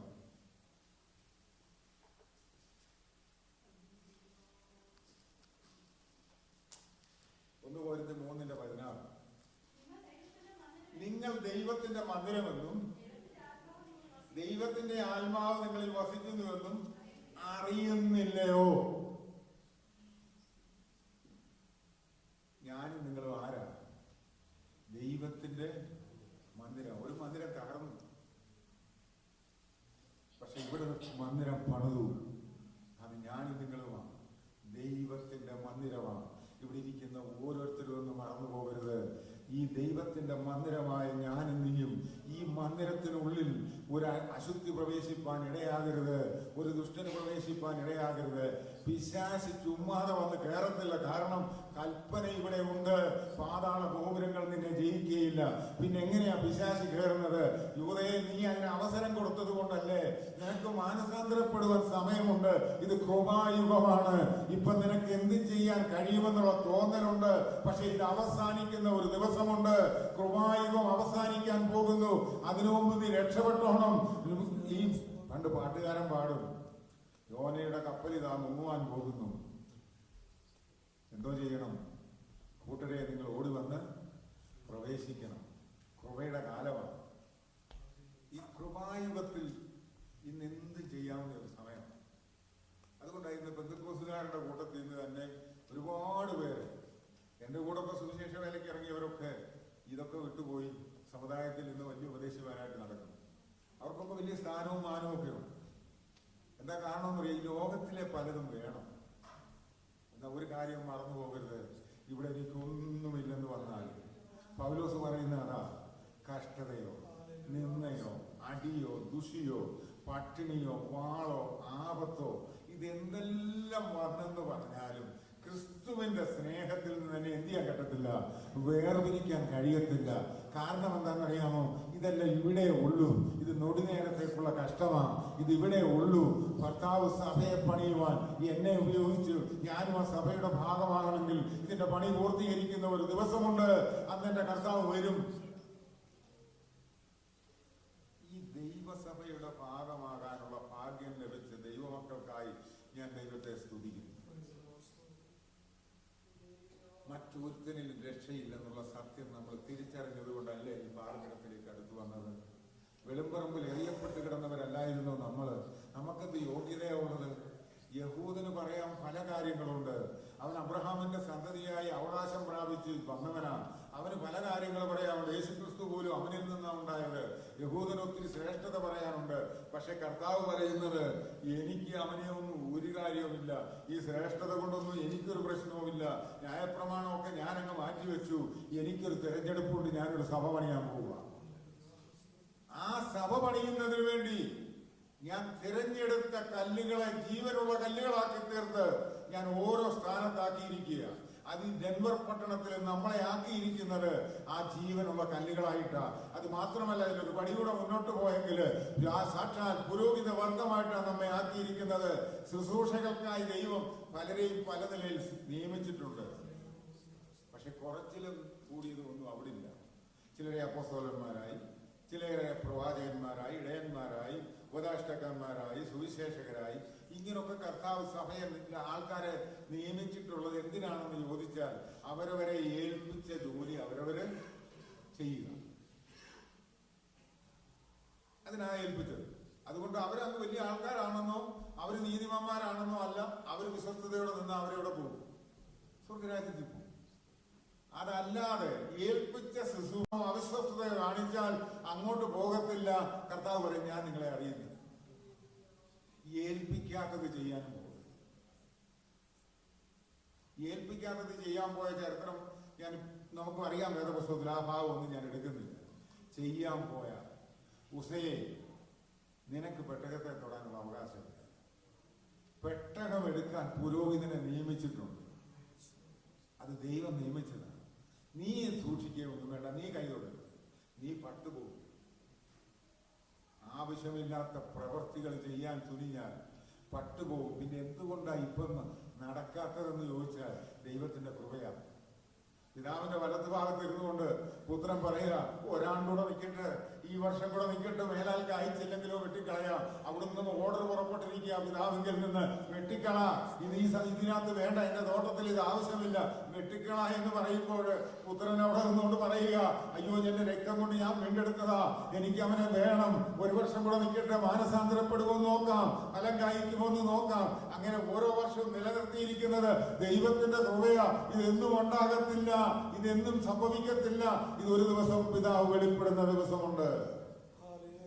അതുകൊണ്ട് ഇപ്പം എടുക്കാന്ന് പറഞ്ഞിരുന്ന് വലിയ ആള് ചമഞ്ഞ് നടക്കാൻ നമ്മളാരും ശ്രമിക്കരുത്. ദൈവസന്നിധിയിൽ താഴണം. കർത്താവ് രക്ഷിക്കപ്പെടുന്നവരെ ദിനംപ്രതി എന്ത് ചെയ്തു? സഭയോ. അപ്പൊ സഭയിൽ ആരാ ചേർക്കുന്നത്? കർത്താവ്. ഇനി ആരും പറയല്ലേ. സഭ പണിയുന്നതാരാ? പിതാവായ ദൈവം അല്ലേ? കർത്താവ്, സ്വർഗത്തിലെ ദൈവം. പണിയുന്നത് എന്തിനാണ്? ആരാധനയ്ക്ക് കൂട്ടിച്ചേർക്കാൻ. മറന്നുപോകരുത്, ഞാനും നിങ്ങളും ദൈവത്തെ ആരാധിക്കാൻ കടന്നു വന്നവരാണ്. ഈ ആരാധന ഇവിടെ തുടങ്ങുക, ഇനി ഇത് തീരത്തില്ല. ഇത് യുഗായുഗങ്ങൾ ദൈവസന്നിധിയിൽ ആരാധന മുടക്കിക്കൊണ്ടിരിക്കും. ദൈവസന്നിധിയിൽ കടന്നു വന്നൊരു സ്തോത്രം പറയാൻ എന്തോരു മടിയാന്നറിയാം. വീട്ടിലോട്ട് ചെല്ലണം, എന്തോ തകർപ്പാണ്. അയ്യോ, ഫോണിങ്ങോട്ട് എടുത്താൽ പാസ്റ്റർ അന്ന് പ്രസംഗിച്ചത്, അന്ന് മൂപ്പൻ പറഞ്ഞത്, അന്ന് പിള്ളേർ പറഞ്ഞ സാക്ഷി, ഇത് മുഴുവൻ ഈ ഫോണിൽ കൂടെ മണിക്കൂർ നേരെ ഇരുന്ന് പറയും. നിനക്ക് 10 സ്തോത്രം ആ സമയത്ത് പറയാമെങ്കിൽ പിശാചി നിന്റെ ഭവനത്തിൽ നിന്ന് ഓടിപ്പോകും. ഞാൻ പറയുമ്പോൾ പരിശുദ്ധാത്മാവ് എന്നെ ഓർപ്പിക്കാത്ത ഒരു കാര്യവും ഞാൻ ദൈവസന്നിധിയിൽ നിന്ന ഭയത്തോടാണ് ഞാനിത് പറയുന്നത്. എന്നെ ഉൾപ്പെടെയാണ് ഞാനിത് പറയുന്നത്. ദൈവസന്നിധി താഴാത്ത ഒരൊറ്റ വ്യക്തിക്കും രക്ഷ പ്രാപിപ്പാൻ കഴിയത്തില്ല. നീ രക്ഷപ്പെട്ടെന്നൊക്കെ തോന്നും, പക്ഷെ നിനക്ക് രക്ഷ പ്രാപിപ്പാൻ കഴിയത്തില്ല. നിന്റെ ഈ വിദ്യാഭ്യാസം കൊണ്ട് നിനക്ക് രക്ഷ പ്രാപിപ്പാൻ കഴിയത്തില്ല. നിന്റെ ഉദ്യോഗം കൊണ്ടോ സമ്പത്ത് കൊണ്ടോ നിന്റെ ഏത് അവസ്ഥ കൊണ്ടോ നിനക്ക് രക്ഷ പ്രാപിപ്പാൻ കഴിയത്തില്ല. കാരണം നീ വെളുമ്പറമ്പിൽ എറിയപ്പെട്ട് കിടന്നതാ. നിന്റെ യോഗ്യത എന്ന് പറയുന്നത് 0 ആയിരുന്നു. നിന്നെ അവിടുന്ന് എടുത്തോണ്ട് വന്നതാ. നിന്റെ വിദ്യാഭ്യാസം കണ്ടിട്ടല്ല, സൗന്ദര്യം കണ്ടിട്ടല്ല, നിന്റെ വാക്ചാതുര്യത കണ്ടിട്ടല്ല. ദൈവത്തിന് നിന്നെ വേണമെന്നുള്ളത് കൊണ്ടാണ് തിരഞ്ഞെടുത്തത്. അതുകൊണ്ട് നീ ദൈവസന്നിധിയിൽ കാണോ, നീ പറ, ഞാൻ ഒന്നുമില്ല. ദാവീദ് പറയുന്നത് അതാ, ഞാൻ ഒന്നുമില്ല കർത്താവേ, എന്റെ ഗ്രഹവും ഒന്നുമില്ല. ആടിനെത്തിച്ച് നടന്ന് എന്നെ നീ കൊണ്ടുവന്ന് രാജാവാക്കിയതാ. എനിക്ക് എന്തോ മഹിമ പറയാനുണ്ട്. പകൽക്കാലം ദൈവസന്നിധിയിൽ ദൈവമക്കളെ നമ്മളെ തന്നെ ഒന്ന് ശോധന ചെയ്യും. ഇത്രയും കാലം ഞാൻ ദൈവത്തെ സേവിക്കാൻ ഇറങ്ങിത്തിരിച്ചു. ഈ ആലയത്തിന്റെ പണിയിൽ അല്ലെങ്കിൽ ഈ സഭയുടെ പണിയിൽ ഞാനുണ്ടോ? ഈ മൺപാത്രത്തിൽ എൻ്റെ ഉള്ളിൽ പകർന്നിരിക്കുന്ന പരിശുദ്ധാത്മാവ് ക്രിയ ചെയ്യുന്നുണ്ടോ? എൻ്റെ ഉള്ളിൽ പരിശുദ്ധാത്മാവ് ഉണ്ടോ? ഇതൊന്ന് ശോധന ചെയ്യുവാൻ നമ്മൾ വല്ലപ്പോഴുമെങ്കിലും തുനിയണം. അത് ദൈവത്തിന്റെ പരിശുദ്ധാത്മാവിന് പകൽക്കാലം ഓരോരുത്തരെയും ഓർപ്പിക്കുന്ന കാര്യമാണ്. അപ്പോസ്തല പ്രവൃത്തി 4:11-12 ഒന്ന് വായിച്ചു. വീട് പണിയുന്നവർ തള്ളിക്കളഞ്ഞ കല്ല് മൂലക്കല്ലായി തീർന്നു. ആ ഭാവം ഒന്ന് വായിച്ചു. വീട് ഒന്ന് വായിച്ചാൽ, വീട് പണിയുന്നവരായ നിങ്ങൾ തള്ളിക്കളഞ്ഞ കല്ല് കോണിന്റെ മൂലക്കല്ല് നിങ്ങൾ തള്ളിക്കളഞ്ഞു എന്ന് പറയുക. ആരാ തള്ളിക്കളഞ്ഞെന്നറിയാമോ? ഇത് യഹൂദന്മാരോടാ പറയുന്നത്. കർത്താവ് യഹൂദനെ തിരഞ്ഞെടുത്ത് അവരിൽ കൂടെ സുവിശേഷം ലോകത്തിൽ അറിയിച്ച് സകലജാതിയിലും രക്ഷപ്പെടണമെന്ന് ദൈവം ആഗ്രഹിച്ചു. അതിനാ പ്രവാചകന്മാരെ അതാത് സമയത്ത് ഓരോരുത്തരെയും അയച്ചത്. പക്ഷെ ഇവരെന്ത് ചെയ്തെന്ന് അറിയാമോ? യേശുവിനെ തള്ളിക്കളഞ്ഞു. വീട് പണിയുന്നവർ എന്ന് പറഞ്ഞാൽ പണിയാൻ വന്ന കല്ല്, പണിയാൻ ഉപയോഗിച്ച കല്ല്, സഭ പണിയേണ്ട കല്ല് തള്ളിക്കളഞ്ഞു. ആ കല്ലിന്ന് എന്തോമായി തീർന്നിരിക്കുകയെന്നറിയാമോ? സഭയുടെ മൂലക്കല്ലായി തീർന്നിരിക്കുക. യേശുക്രിസ്തുവിൽ കൂടെയുള്ള രക്ഷ സകല ജാതികൾക്കും ഉണ്ടാകുവാൻ ഈ കല്ലിനെ ദൈവം എടുത്ത് ഉപയോഗിക്കുക. വായിച്ചാട്ടെ. മറ്റൊരുത്തലിലും രക്ഷയില്ല. നാം രക്ഷിക്കപ്പെടുവാൻ ആകാശത്തിന്റെ കീഴിൽ മനുഷ്യരുടെ ഇടയിൽ നൽകപ്പെട്ട വേറൊരു നാമമില്ല. ഇനി എന്തെല്ലാം പ്രവൃത്തി ചെയ്താലും വേറൊരു നാമം രക്ഷ പ്രാപിപ്പാനില്ലെന്നുള്ളത് വളരെ വ്യക്തമായി ഇവിടെ പത്രോസ് പറയുന്നു. നാം രക്ഷിക്കപ്പെടുവാൻ മറ്റൊരു മാർഗവുമില്ല. ഈ മാർഗത്തിലേക്ക് നമ്മെ കൊണ്ടുവന്ന ദൈവത്തിന് എത്ര നന്ദി കരയിട്ടാലും മതിയാകുകയില്ല. അതാണ് പറയുന്നത്. മത്തായി സുവിശേഷം 15:13 പറയുന്നു, സ്വർഗസ്ഥനായ എന്റെ പിതാവ് നട്ടിട്ടില്ലാത്ത തൈയൊക്കെ എന്തോ ചെയ്യുന്ന വേരോടെ പറഞ്ഞു പോകും. സ്വർഗസ്ഥനായ എന്റെ പിതാവ് നട്ടിട്ടില്ലാത്ത തൈയൊക്കെ. ദൈവം നിന്നെ തെരഞ്ഞെടുത്തിട്ടില്ലേലുണ്ടല്ലോ, ഇവിടെ വന്നിരുന്ന് കുറെ അന്യഭാഷ പറഞ്ഞ് കുറെ കാര്യങ്ങൾ പറഞ്ഞ് കുറെ എല്ലാം ചെയ്തേച്ച് പോകാമെന്നുള്ളതല്ലാതെ നിന്നെ നട്ടത് ദൈവമാണെന്നുള്ള ബോധ്യം, അല്ലെ ദൈവം നിന്നെ നട്ടെന്നുള്ള തിരിച്ചറിവില്ലെങ്കിലുണ്ടല്ലോ വേരോടെ പറഞ്ഞു പോകും. വേരോടെ പറഞ്ഞു പോകും എന്ന് പറയുന്നതിന്റെ അതിന്റെ ആഴം നമ്മൾ മനസ്സിലാക്കണം. പിന്നെ അതില്ല. ഈ വേരോടെ പറഞ്ഞു പോകുമെന്ന് പറഞ്ഞാൽ പിന്നെന്ത്? പിന്നെ അതിന്റെ അർത്ഥം എന്തുവാ? അത് പിന്നെ ഇല്ല. വെട്ടിക്കളയുമെന്ന് പറഞ്ഞാൽ ഒരു കുറ്റിയെങ്കിലും ശേഷിക്കും, അതായത് മുളയിലും പൊട്ടി വരും. ഇസ്രായേലിനെ കുറിച്ച് പറയുന്നുണ്ട്, കരിവേലകം വെട്ടിക്കളഞ്ഞാൽ അതിന്റെ കുറ്റി മുളയ്ക്കും. പക്ഷെ ഇവിടെ കർത്താവ് പറയുക, ഞാൻ നടാത്തതിനെയൊക്കെ വേരോടെ പറിച്ചു കളയുന്നു. ദൈവത്തിന്റെ ആ പ്രവർത്തികളൊന്നും നോക്കാൻ ന്യായവിധിയെ കുറിച്ച് നമ്മളൊന്ന് ചിന്തിക്കണം. എന്നാൽ നമുക്കിതൊന്നും പേടിക്കേണ്ട കാര്യമില്ല. കാരണം നട്ടത് ആരാന്ന് എനിക്കും നിങ്ങൾക്കും അറിയാം. എന്നെ നട്ടതെന്റെ ദൈവമാണ്. എനിക്ക് ആ ബോധ്യമുണ്ട്.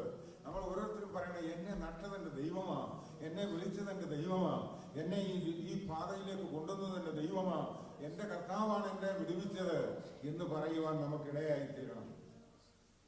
നമുക്കറിയാം, ഈ സ്വർഗസ്ഥനായ പിതാവ് നട്ടിട്ടില്ലാത്ത തൈയൊക്കെ വേരോടെ പറഞ്ഞു പോകുമെന്ന് പറയുമ്പോൾ ഒരു ഉപമ കർത്താവ് പറഞ്ഞത് എന്റെ ഓർമ്മയിൽ വരുന്നു. ഒരു ഉപമ കർത്താവ് പറഞ്ഞു. മത്തായി സുവിശേഷം 22-ാം അധ്യായത്തിലാണ്. എന്റെ കല്യാണ സദ്യക്ക് ക്ഷണിക്കുവാൻ, രാജാവിന്റെ മകന്റെ കല്യാണ സദ്യക്ക് ക്ഷണിക്കാൻ രാജാവ് എന്ത് ചെയ്തു? തന്റെ വേലക്കാരെ അയച്ചു. ക്ഷണിക്കപ്പെട്ട ഒരുപാട് പേർ. ആ ക്ഷണിക്കപ്പെട്ടവരോട് പറഞ്ഞു, കല്യാണ സദ്യയെല്ലാം ഒരുങ്ങിയിരിക്കുന്നു, നിങ്ങൾ എന്തോ ചെയ്യണം? കല്യാണ സദ്യക്ക് വരണം. തടിപ്പിച്ച് കാളകളെ അറപ്പിച്ച് എല്ലാം എന്തോ ഒരു ഒരുക്കമാണ്. മുന്നമേ ക്ഷണക്കത്ത് കൊടുത്തവർ അവരോട് പറഞ്ഞു, നിങ്ങൾ വാ. ഇത് യഹൂദനെ ഉദ്ദേശിച്ചാ പറയുന്നത്. പക്ഷെ അവൻ എന്തോ ചെയ്തെന്നറിയാം. ഒരുത്തൻ തന്റെ നിലത്തിന് പോയി, ഒരുത്തൻ കല്യാണം കഴിച്ചു, ഒരുത്തൻ കാളയെ നോക്കാൻ പോയി. ഈ രാത്രിയിലായി സദ്യ എന്ന് ഓർക്കണം. രാത്രി കാളയെ നോക്കാൻ പോകുന്നതിന് എത്ര ഉണ്ട്? ഈ ഒഴികഴിവുകൾ പറഞ്ഞ് മാറി കർത്താവ് പറഞ്ഞു പൊക്കോട്ടെ. സദ്യക്ക് ഒരുക്കി വെച്ചിരിക്കുകയല്ലയോ. കർത്താവ് പറഞ്ഞ ഒരു കാര്യം, നിങ്ങൾ വഴിത്തിളക്കില്ല, അവിടെ കാണുന്നവരെ ഒക്കെ വിളിച്ചോണ്ട്, അവിടെ നടക്കുന്ന എല്ലാവരെയും കാണുന്നവരെ മുഴുവൻ വിളിച്ചോണ്ട് അവരെ കൊണ്ടുവന്ന് എൻ്റെ കല്യാണശാലയിലോട്ട് കയറ്റി.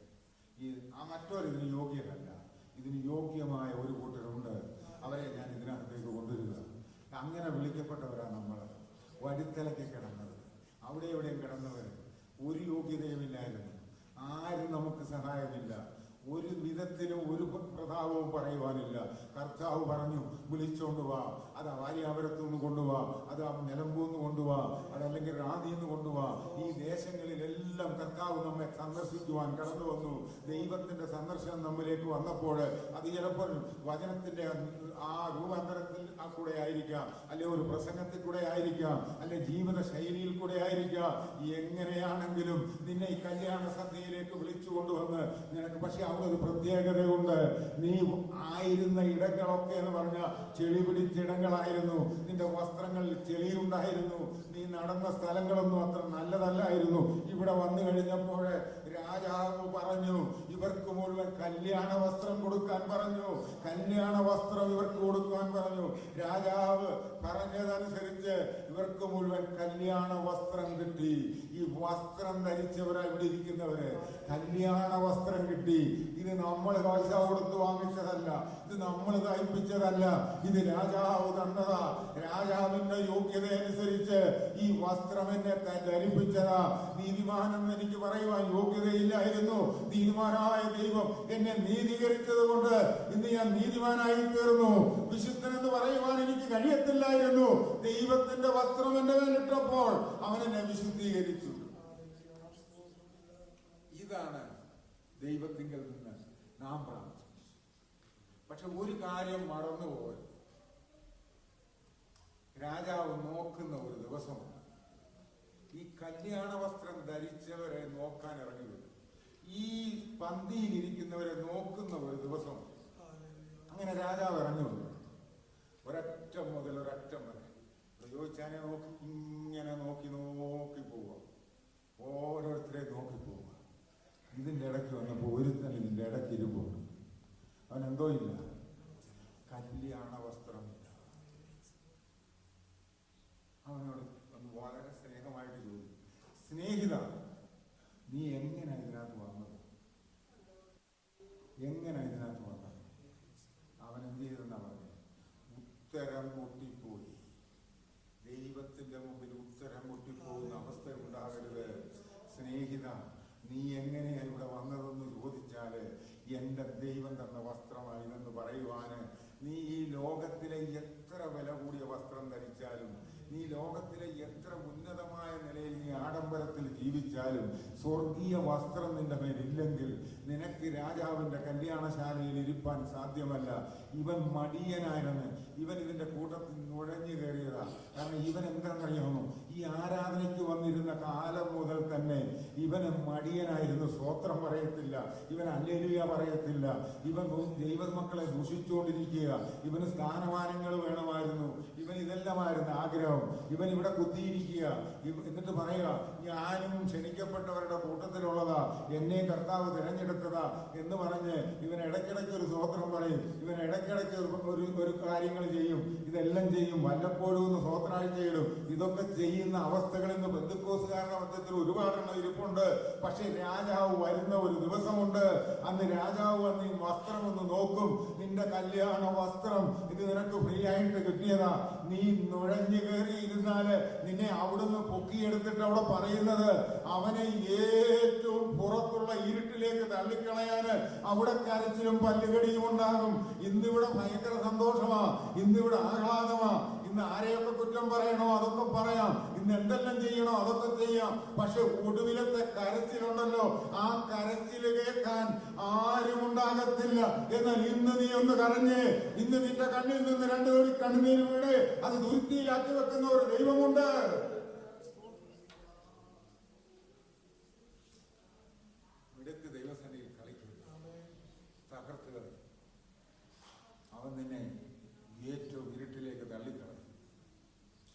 ഇതൊന്നും ആരും പ്രസംഗിക്കത്തുമില്ല. കാരണം എന്താണെന്നറിയാമോ? പ്രസംഗിക്കാൻ പറയും എനിക്കിട്ട് കുത്തിയതാണ്. തോമാച്ചൻ എന്നെ കാണുമ്പം തോമാച്ചാൻ പറയും ദേവിച്ചിന്റെ പ്രസംഗമൊക്കെ നല്ലതായിരുന്നു, പക്ഷെ എനിക്കിട്ടാ തന്നത്. ഞാൻ എന്തോ ചെയ്യാം? തോമാച്ചാൻ കാട്ടിക്കൂട്ടിയേച്ച് വന്ന് ഇവിടെ വന്നിരുന്നേച്ച് ഞാൻ പ്രസംഗിച്ചത് കുഴപ്പമെന്ന് പറഞ്ഞാൽ വല്ല ഗുണമുണ്ടോ? തോമാച്ചാൻ കുത്തുകൊണ്ടെങ്കിൽ വസ്ത്രത്തിന് വേണ്ടി നീ പോവാം. കർത്താവേ എൻ്റെ വസ്ത്രം പോയി, എനിക്ക് നന്നേ മതിയാവും. കുത്തുകൊണ്ടെങ്കിൽ നീ മാനസാന്തരപ്പെടണം. അത് നിന്റെ ജീവിതത്തിൽ ഒരു അനുഗ്രഹം. ഞാൻ ആരെ ഉദ്ദേശിച്ചല്ല പറയുന്നത്, എന്നെ ഉദ്ദേശിച്ചാണ്. കേൾക്കുമ്പോൾ ആരെയും കൂടെ കേട്ടാൽ എന്നോടൊന്ന് സംസാരിക്കണമേ എന്ന് ഞാൻ ദൈവത്തോട് പറയാറുണ്ട്. ദൈവത്തിന് നന്ദിയോടെ സ്തോത്രം. ഈ പരിശുദ്ധാത്മാവിനാൽ മുദ്രയിടപ്പെട്ടതാണ് ഏത്? ദൈവസഭ. അത് ഓരോരുത്തരുടെ മേലും ആ മുദ്രയുണ്ട്. ഈ മുദ്ര തിരിച്ചറിയുന്ന ആരാന്നറിയാമോ? സാത്താൻ. നീ നടന്നു പോകുമ്പോൾ നിന്നെ കാണുമ്പോൾ മറ്റുള്ളവർക്ക് അറിയത്തില്ല നിന്റെ പദവിയെക്കുറിച്ച്, ലോകമനുഷ്യൻ അറിയത്തില്ല. പക്ഷെ ഒരുത്തനറിയാം. ആരാന്നറിയാമോ? സാത്താൻ.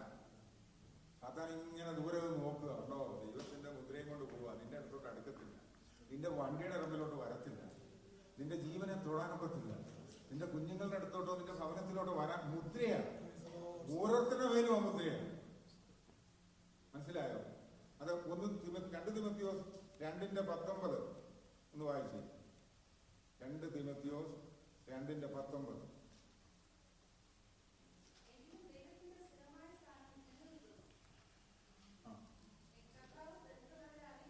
കർത്താവ് തനിക്കുള്ളവരെ അറിയുന്നുവെന്നും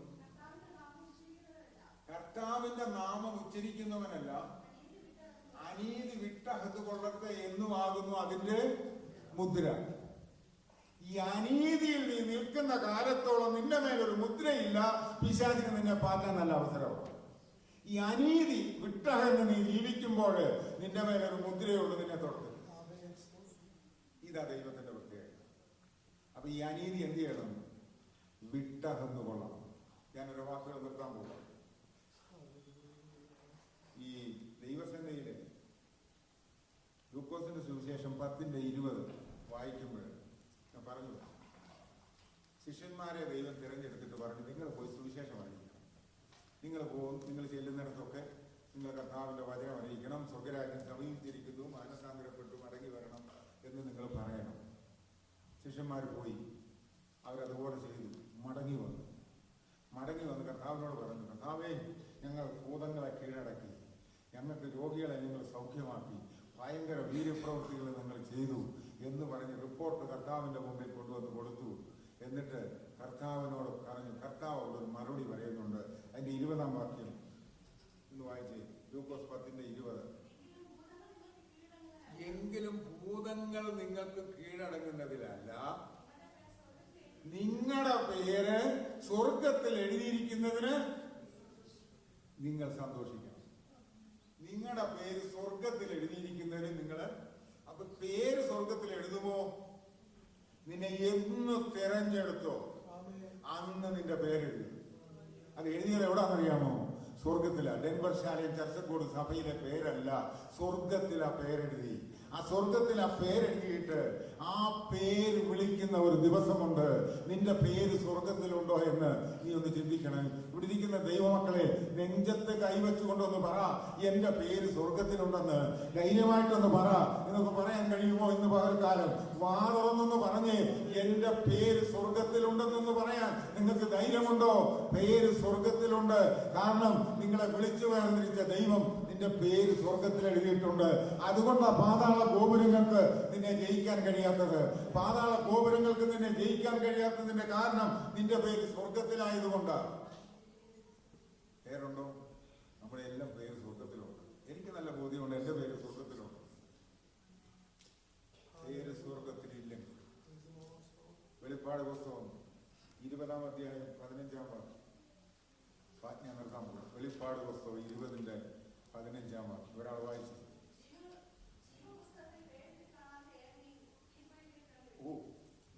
ജീവപുസ്തകത്തിൽ പേരെഴുതി കാണാത്ത ഏവനെയും തീപ്പൊയ്കയിൽ തള്ളിയിടും. അതുവരെ നീ കാത്തിരിക്കരുത്. അതുവരെ കാത്തിരിക്കരുതേ. ജീവപുസ്തകത്തിൽ പേരെഴുതി കാണാത്ത ഏവനെയും നിന്റെ പേര് സ്വർഗത്തിൽ എഴുതിയിരിക്കുന്ന ദൈവം നിന്റെ പേര് വിളിക്കുന്ന ഒരു ദിവസമുണ്ട്. ജീവപുസ്തകത്തിൽ പേരെഴുതി കാണാത്ത ഏവനെയും തീപ്പൊയ്യിൽ തള്ളിയിടുന്ന ഒരു ദിവസമുണ്ട്. ഇന്ന് നീ മാനസാന്തരപ്പെടേണ്ടതാണെങ്കിൽ മാനസാന്തരപ്പെടണം. പേര് സ്വർഗത്തിൽ എഴുതപ്പെട്ടിട്ടില്ലെങ്കിൽ എന്തെങ്കിലും കുറവുകളോ അനീതി എന്നിലുണ്ടെങ്കിൽ, നീതിയല്ലാത്തത് മുഴുവൻ അനീതിയാ, അനീതി എന്നിലുണ്ടെങ്കിൽ അത് ഏറ്റുപറഞ്ഞ് ഉപേക്ഷിക്കണം. അത് ദൈവസന്നിധിയിൽ നിന്റെ പേര് സ്വർഗത്തിൽ എഴുതിയിട്ടുണ്ടെന്നുള്ള നിശ്ചയം നീ പ്രാപിക്കണം. കാരണം എന്താണെന്ന് ചോദിച്ചാൽ, നിന്നെ വെറുതെ തിരഞ്ഞെടുത്തതല്ല, ജീവനുള്ള കല്ലായി നിന്നെ തിരഞ്ഞെടുത്ത് ഈ സഭയോട് അടുപ്പിച്ചിട്ട് നിന്നെ പുരോഹിത വർഗമാക്കി തീർത്ത് നിന്നെ അതിന്റെ ശുശ്രൂഷയ്ക്കായി നിയമിച്ചിരിക്കുമ്പോൾ നിന്റെ പേര് സ്വർഗത്തിലുണ്ടെന്നുള്ള ബോധം നിനക്കുണ്ടാകണം.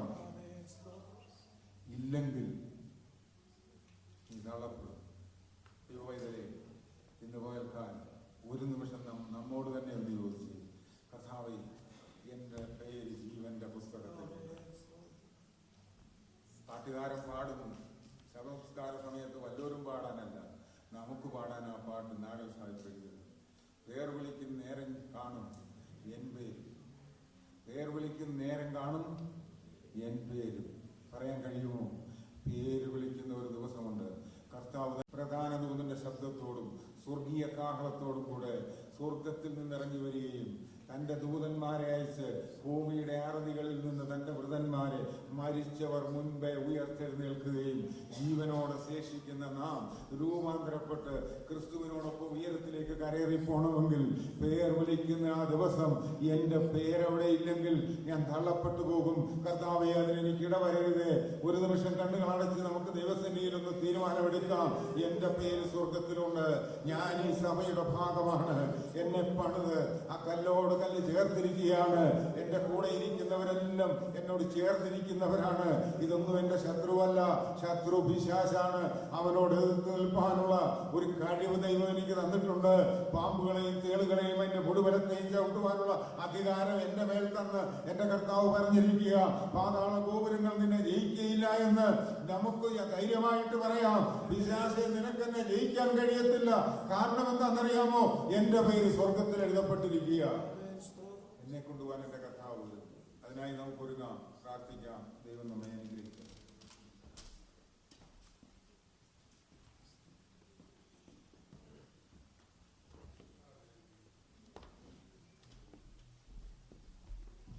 അനുഗ്രഹിക്കപ്പെട്ടൊരു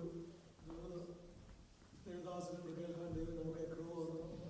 അതിനായി ദൈവത്തെ സ്തുതിക്കാം. ദൈവത്തിന്റെ പുസ്തകത്തിൽ നന്മയിൽ വായിച്ചവരായിരിക്കാൻ നമ്മെ തന്നെ ഒരുക്കി ദിവസങ്ങളായിരിക്കാം. ഓർത്ത് പ്രാർത്ഥിക്കാം. ഇപ്പോൾ ചോദിച്ചാൽ പ്രാർത്ഥിച്ച് ആശീർവാദം പറഞ്ഞ് യോഗ അവസാനിപ്പിക്കുന്നത്. സ്തോത്രം, സ്തോത്രം, സ്തോത്രം. മഹാപരിശുദ്ധനായ ദൈവമേ, കർത്താവേ, ഞങ്ങളെ സ്തുതിക്കുന്നു, വാഴ്ത്തുന്ന മഹത്വപ്പെടുന്ന കർത്താവേ, ഈ ആഴ്ചയുടെ 4 ദിവസം അടിയങ്ങൾക്ക് തിരുസന്നിധിയിലായിരിക്കാൻ ദൈവം കൃപയോണ്ട് നന്ദിയോടെ സ്തോത്രം. കർത്താവേ, അടിയങ്ങൾ കടന്നു വന്ന സന്ദർഭങ്ങൾ ദൈവത്തിന്റെ മഹാസാന്നിധ്യം ഞങ്ങളോടുകൂടെ ഞങ്ങളോ പാടുവാൻ, പ്രാർത്ഥിപ്പാൻ, ദൈവത്തെ സ്തുതിപ്പാൻ, മഹത്വപ്പെടുത്തുവാൻ ഒക്കെ ദൈവം ഇടയാക്കിയ എല്ലാ കൃപയ്ക്കായി നന്ദിയോടെ സ്തോത്രം. കർത്താവേ, ഞങ്ങളെ വ്യക്തിപരമായി സഭയായി ദൈവങ്ങളിൽ സമർപ്പിച്ച് പ്രാർത്ഥിക്കുന്നു. ഇത്രത്തോളം ഞങ്ങളെ സഹായിച്ച ദൈവത്തിന് നന്ദിയോടെ സ്തോത്രം. കർത്താവേ, അടിയങ്ങൾക്ക് നല്ല സങ്കീർത്തനത്തെ നൽകി തന്നുകൊണ്ട് നന്ദിയോടെ സ്തോത്രം ചെയ്യുന്നു. അത് കർത്താവെ പാടി ദൈവത്തെ മഹത്വപ്പെടുത്തുവാൻ ഇടയാക്കല്ലോ. നല്ല മകനെ അതിനായി ബലപ്പെടുത്തിക്കൊണ്ട് സ്തോത്രം ചെയ്യുന്നു. അവരെ കുടുംബമായി ദൈവം അനുഗ്രഹിച്ചുകൊള്ളുമാറാകണമെന്ന് പ്രാർത്ഥിക്കുന്നു. നന്ദിയോടെ സ്തോത്രം. കർത്താവെ, ഞങ്ങളുടെ കുഞ്ഞുങ്ങൾക്ക് മനപ്പാടമാക്കി ദൈവസന്നിധിയിൽ അറിയിപ്പാൻ ഇടയാക്കല്ലോ. അവിടുത്തെ ആകർഷണ വലയത്തിൽ ഞങ്ങളുടെ കുഞ്ഞുങ്ങളെ സൂക്ഷിച്ചുകൊള്ളുമാറാകണമേ കർത്താവേ. അവർ ദൈവത്തിനും മനുഷ്യർക്കും കൊള്ളാവുന്നവരായി വളർന്നു വരുവാൻ, അവിടുത്തെ സന്നിധിയിൽ നിർമ്മലതയോടെ ജീവിപ്പാൻ കൃപ കൊടുത്ത് ദൈവത്തെ സഹായിച്ചു കൊള്ളുമാറാകണമെന്ന് പ്രാർത്ഥിക്കുന്നു. സാക്ഷ്യത്തിലൂടെ പ്രാർത്ഥനയ്ക്കായി അപേക്ഷിച്ച എല്ലാവർക്കായും സ്തോത്രം ചെയ്യുന്നു. ദൈവത്തെ അനുഗ്രഹിച്ചു കൊള്ളുമാറാകണമെന്ന് കർത്താവേ, അവരുടെ ആവശ്യങ്ങൾ കൂടെ സഹായിക്കണമേ എന്ന് പ്രാർത്ഥിക്കുന്നു. കർത്താവേ, ഞങ്ങളുടെ സഭയിലെ രോഗികളെ ദൈവങ്ങളിലേക്ക് ഏൽപ്പിക്കുന്നു. അങ്ങയുടെ അടിപ്പണ സൗഖ്യം അവർക്ക് കൊടുത്തവരെ സഹായിച്ചു കൊള്ളണം കർത്താവേ.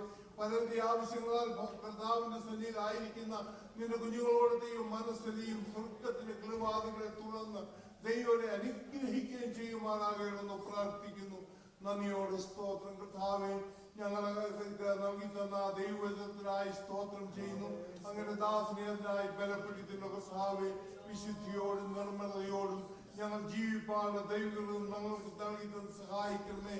സഭയായി ഞങ്ങൾ ചേർന്ന് കർത്താവിനെ പ്രസാദിപ്പിച്ച് ദൈവത്തിന്റെ ഇഷ്ടം ചെയ്ത് ജീവിപ്പാൻ ദൈവം ഞങ്ങളെ ഒരുക്കിക്കൊള്ളുമാറാകണമേ കർത്താവേ.